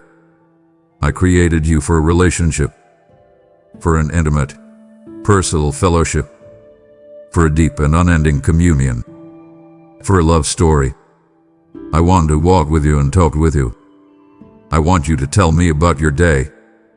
I want to hear what makes you happy and what makes you afraid. I want to hear the sound of your voice. For centuries, humanity has been trying to build a tower of religion to reach me. It's an exhausting, futile effort, stacking up bricks of good works in self-denial, always falling short. But what you have failed to see is that while you were busy trying to build your way up to me, I was already on my way down to you. Jesus is not another set of rules. He is my successful rescue mission. He is me, coming down to meet you in the middle of your mess, to sit with you in your brokenness, and to bring you home. My son did not die on a cross to make you more religious. He died to make you my child. He died to tear the thick curtain that separated us, to throw the doors of the throne room wide open, and to bring you right into my immediate family.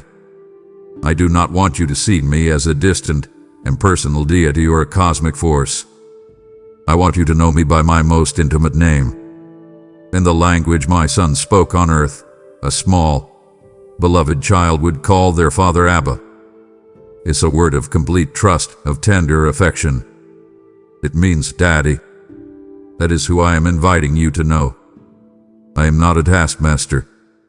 I am not a judge waiting to condemn you. I am your Abba, your father, and I am waiting for you to come home. You are home now, my child. You are in the family.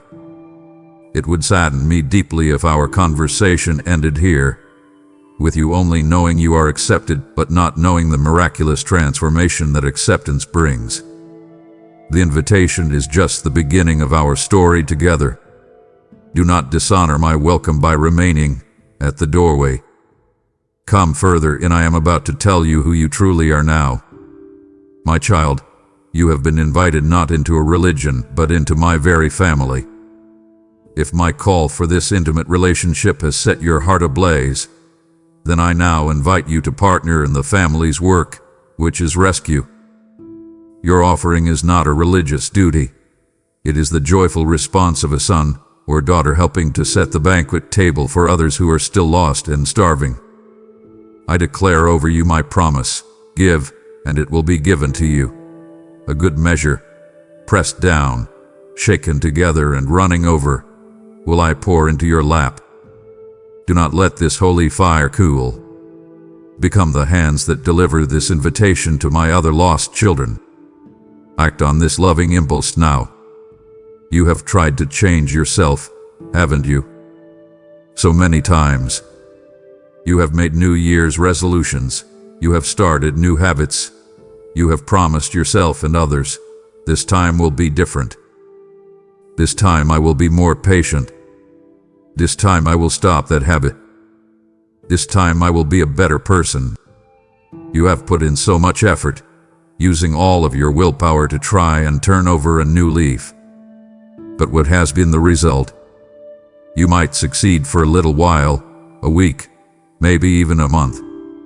But eventually, the old patterns, the old anger, the old anxieties, the old habits come creeping back in, and you are left feeling like a failure, more discouraged than when you started. It feels like you are just rearranging the furniture in the same old, broken down house. You can move a chair, buy a new lamp, but the foundation is still cracked, the roof still leaks, and the dry rot is still in the walls. My beloved, what I am offering you today is not a self-help program. It is not a renovation project. I am not here to give you tips on how to patch the walls or paint over the stains of your old life. I am here to do something infinitely more radical. I am here to demolish the old house completely and build something brand new in its place. The Bible says it clearly. If anyone is in Christ, they are a new creation. The old life, with all its failures, its shame, its patterns of sin, has passed away. It is gone. Behold, all things have become new. This is not just turning over a new leaf. This is being given an entirely new life. It is nothing less than a spiritual heart transplant. I will literally reach into your chest and take out your old, stubborn, wounded, cynical heart of stone. A heart that has grown hard and unresponsive to me. And in its place, I will give you a new one. A living, breathing, responsive heart of flesh. A heart that can truly feel my love. A heart that can beat in a new rhythm of grace and peace. A heart that is tender toward me. This is the miracle I am offering you. From this moment forward, if you accept this gift, you are no longer defined by your past. You are not your worst mistake. You are not the sum of your failures. You are not who you used to be. You are a new creation, and your new, permanent, unchangeable identity is this: beloved child of the living God. The old you is gone. It's too late for that person to ever come back. For so long, my child, you have been asking that fundamental question that haunts every human heart. Why am I here? What is my purpose? It's a noble search, a hunger I myself placed within you. You have tried to satisfy it in so many ways. You looked for your purpose in your career, didn't you? You thought if you could just achieve a certain level of success, make a name for yourself, or make a tangible impact, then you would finally feel that your life mattered. You have worked so hard, chasing that feeling. You have also looked for it in your family, pouring your very being into your children or your partner, believing that your purpose was to be the perfect parent, the perfect spouse. Your love for them is beautiful, but you've discovered that even they cannot bear the weight of being your entire reason for existence. You've looked for it in personal achievements, running a marathon, learning a new skill, traveling to new places, hoping that the next goal you conquered would bring with it a lasting sense of meaning. But each time you've arrived at what you thought was the destination, you found that the feeling of purpose was temporary, a mist that vanishes when the sun comes up, and the deep, quiet ache of "is this all there is?" has remained.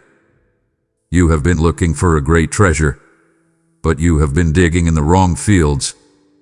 Your one, true purpose, the one I designed for you in eternity, is both much simpler and infinitely more profound than you have ever imagined. Your purpose is this: to know me, to love me, and to allow my love to be the lens through which you see the world and the force through which you live your life. That is the foundation of everything.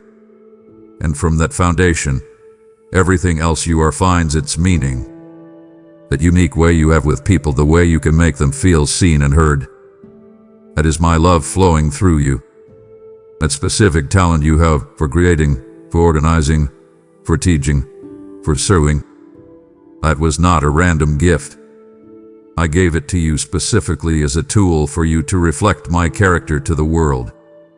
You are my workmanship, my poem, my masterpiece, and you were created in Christ Jesus for the good works that I have already prepared for you to walk in. This means your life is not a random series of events. Your past pain is not meaningless. Your future is not a blank page. It is a vital chapter in my grand, unfolding story of redemption. And here is the great paradox, the beautiful, upside-down truth of my kingdom. The moment you stop frantically trying to find yourself and build your own legacy, and you begin to lose your self-centered life for my sake, is the very moment you will, for the first time, truly find your life. Now that you have turned your face toward me, now that you have decided to step onto my path, I can feel a new fear rising in your heart. You are thinking, how can I possibly do this? How can I live this new life? The world is a hard and hostile place. My own weaknesses are so strong. I am going to fail. You are afraid that I have rescued you only to leave you on the shore to find your own way home, to walk this new and narrow path alone. You fear you will be left an orphan, and your fear is understandable. But I have a promise for you, a promise that is the bedrock of your new life, a promise of constant companionship and supernatural power. I will not leave you as an orphan in this world. I will not abandon you. I have sent my own Spirit, the very essence of who I am, the Comforter, to come and make his home inside of you. I want you to truly grasp the wonder of this. The God of the universe has not just called you to follow him from a distance. He has chosen to take up residence within you. My Spirit is not a vague, mystical force or a tingly feeling. He is a person. He is your ever-present helper. When you are confused and do not know which way to turn, he will be your guide, whispering the right path to your heart. When you are tempted to fall back into old patterns of sin, he will be your conviction, the gentle but firm check in your spirit. When your heart is breaking and you feel you cannot go on, he will be your comforter, holding you with a peace that the world cannot comprehend. When you are at a loss for words in prayer, he will intercede for you with a depth you cannot articulate. He is your personal counselor, your advocate, your greatest friend. And he is not weak. I want you to think about this for a moment. The very same power that surged through the cold, dead body of my son in a stone tomb, a power so explosive it shattered the chains of death itself and brought him back to life, that same, exact, death-defeating, resurrection power now lives and works in you. It is the power to break the addiction. It is the power to heal the broken relationship. It is the power to walk in love when you want to respond in anger. You are not fighting your battles with your own limited, exhausted willpower anymore. You are a holy temple, a sacred space where the living God dwells. You are never, ever alone. The world you live in is in a desperate, frantic search for peace. And the world has its own definition of what peace is. For the world, peace is a fragile state of calm that depends entirely on your external circumstances. It is the absence of conflict. You feel at peace when the bills are all paid, when the doctor's report comes back clear, when your children are behaving, when your relationships are smooth, and when there is no drama on the horizon. It is a peace that is as unstable as the stock market and as unpredictable as the weather. The moment a new storm appears, the moment a new conflict arises, the moment you receive a piece of bad news, that fragile, circumstantial peace is shattered, and you are left with anxiety and fear once again. But the peace I give to you, my beloved, is of a completely different nature. It is not something you can find in the world, because it does not come from the world. My peace is not the absence of trouble. It is the overwhelming presence of me in the middle of your trouble. It is not a circumstance, it is a person. My Son is the Prince of Peace.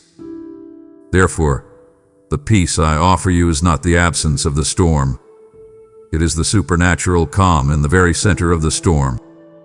I am giving you a peace that will stand like a powerful, armed guard at the door of your heart and your mind.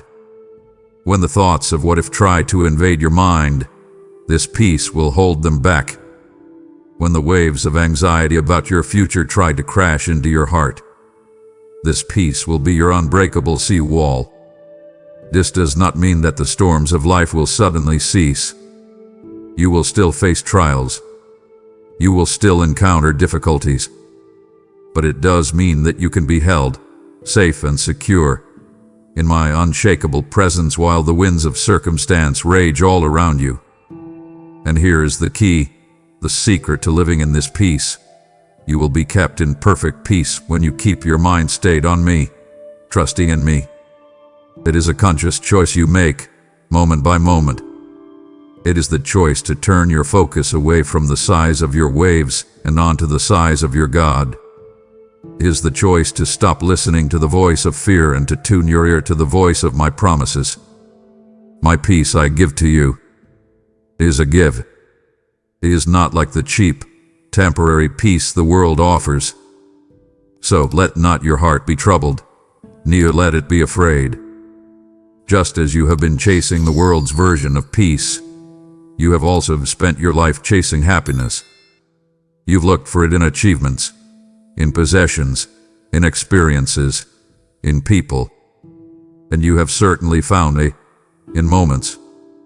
The thrill of a new purchase, the beauty of a sunset, a fun night out with friends, a moment of praise for a job well done. These things bring a feeling of happiness. But you have learned that this happiness is like a bubble, shimmering and beautiful for a moment, but incredibly fragile. It pops the instant your circumstances change.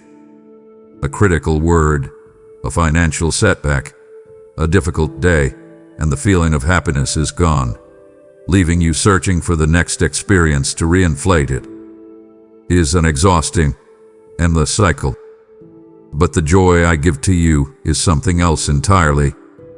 It is not a bubble.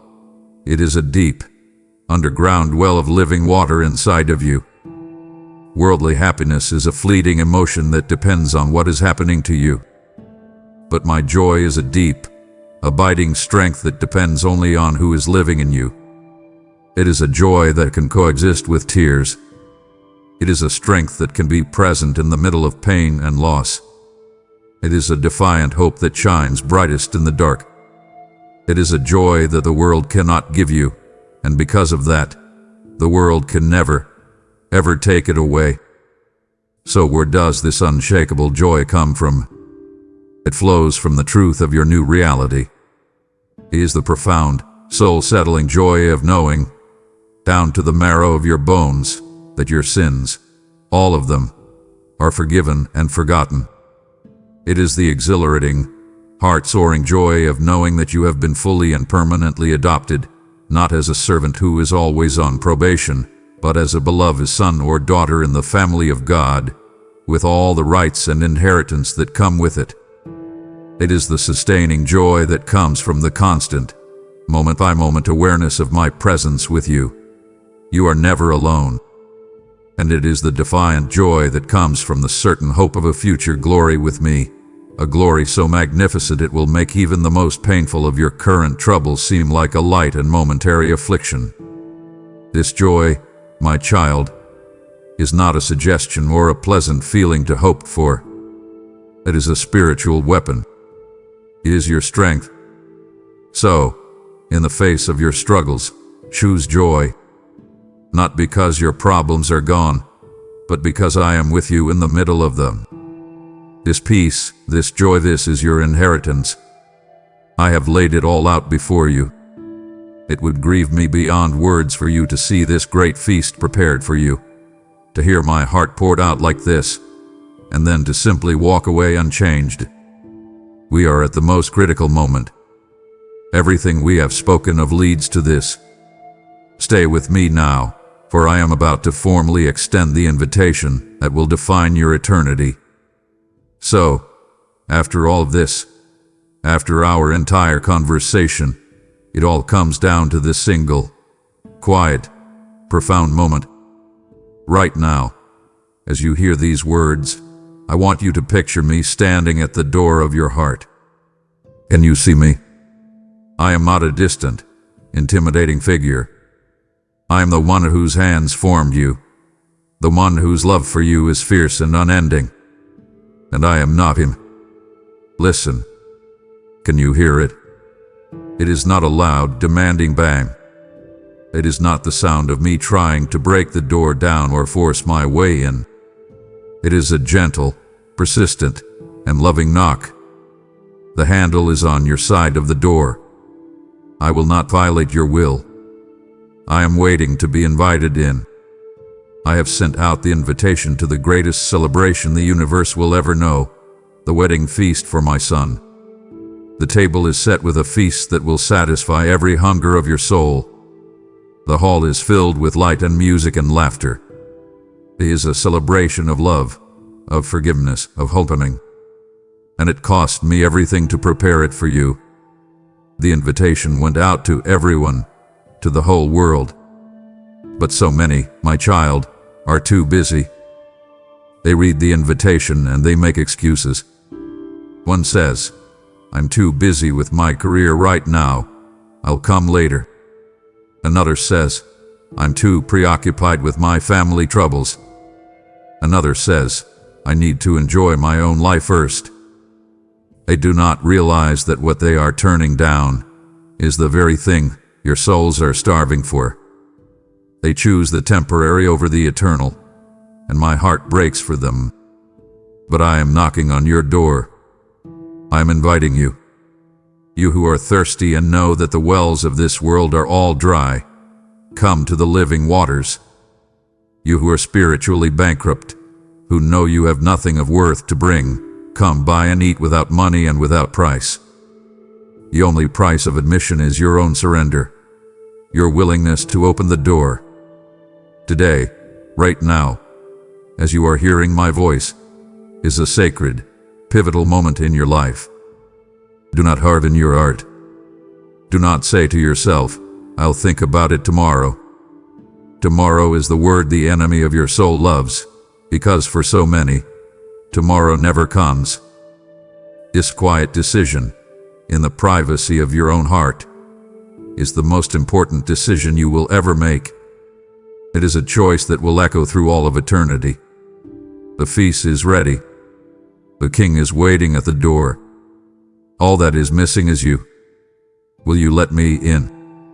So now, my child, after all we have discussed, we have arrived at the ultimate crossroad. There are many paths in this life that seem to lead to different places, but in the end, they all merge into one of two final roads. There is no third path. There is no neutral ground where you can stand and observe. There is no way to avoid this choice. You are standing at the point of decision right now, and it is a choice that I, in my sovereignty and my love, set before every human heart. I want you to see the two paths clearly, without illusion or confusion. The first path is the one you have been on. It is the wide road. It is crowded with people, and it seems easy and appealing.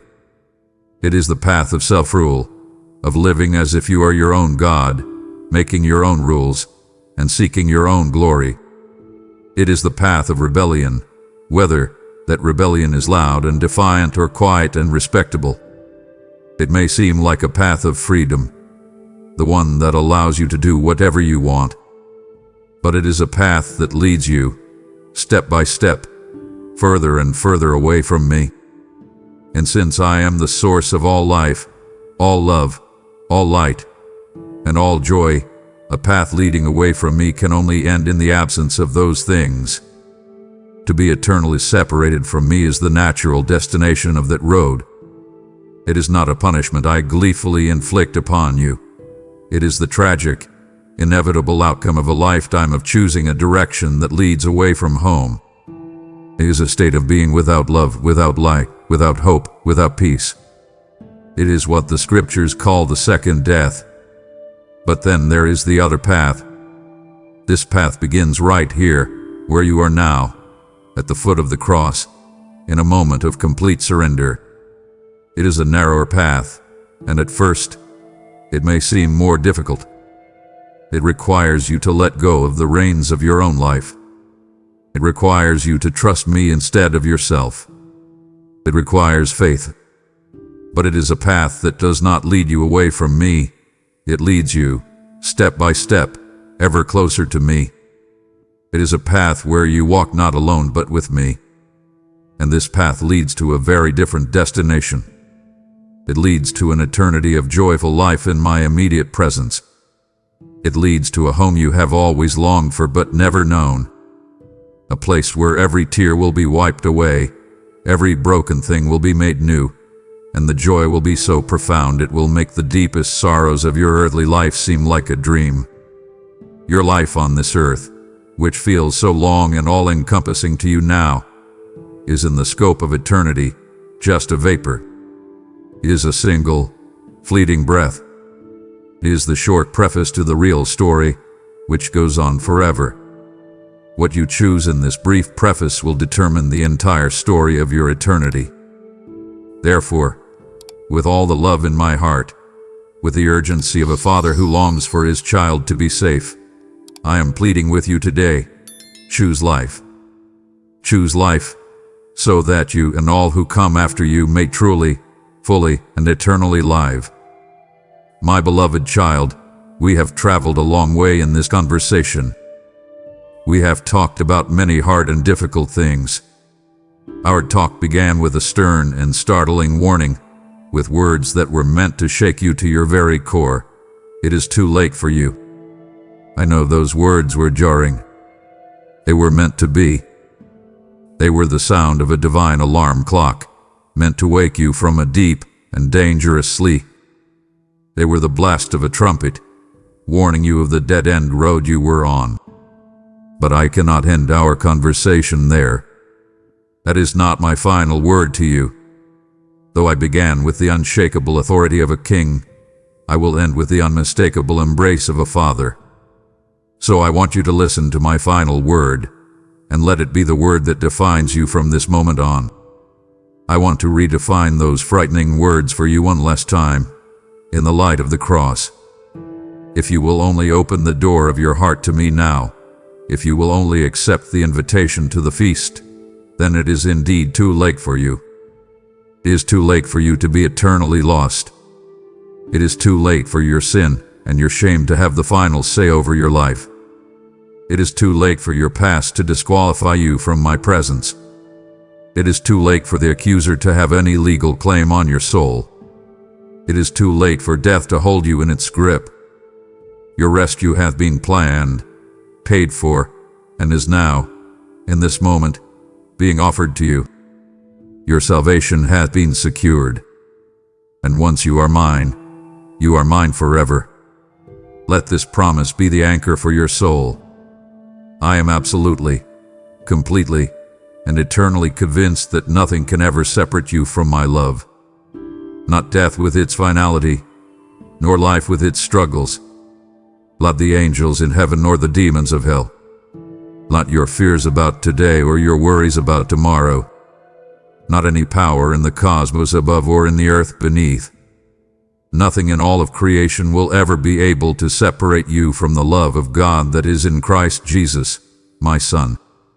A new heaven and a new earth are waiting for you. A place with no more sorrow, no more crying, no more pain, no more death, but the old order of things will have passed away. A place where I will not be a distant God, but I will dwell with you, and you will be my child, and I will be your God. And I will personally wipe every single tear from your eyes. That is the future I have prepared for you. That is the hope that is being offered to you. So here's my final plea, my final, loving invitation. You have given me this moment. Now give me your life. In exchange, I will give you forever. I have given you my final word of hope, pulling you into my embrace of forever. If this message of rescue has been your lifeline, I now call you to become a lifeline of hope to those still drowning in the darkness I just pulled you from. The urgency of my love that found you now compels you to send this light into the world. You cannot keep this living water for yourself. It is meant to become a river flowing from you. Hear my heart for you. The one who sows this seed of light generously will reap a harvest of light generously, and I will rebuke the devourer for your sake. Let your gratitude take the form of action. Release your offering now. My child, our conversation is not an ending, it is the beginning. The world will try to pull you back, but the choice you make in this moment must echo. I call you now to make a prophetic declaration, to draw your line in the sand for all of heaven and earth to witness. Go to the space below and write with unshakable conviction. It is too late for my past. I choose life. Do not hesitate or allow doubt to silence you. Let your type Amen be the thunder that follows the lightning of your decision. Amen. If you believe in me, your Heavenly Father, then like this video and leave a heartfelt Amen in the comments. If you want to stay closer to me, then subscribe to this channel.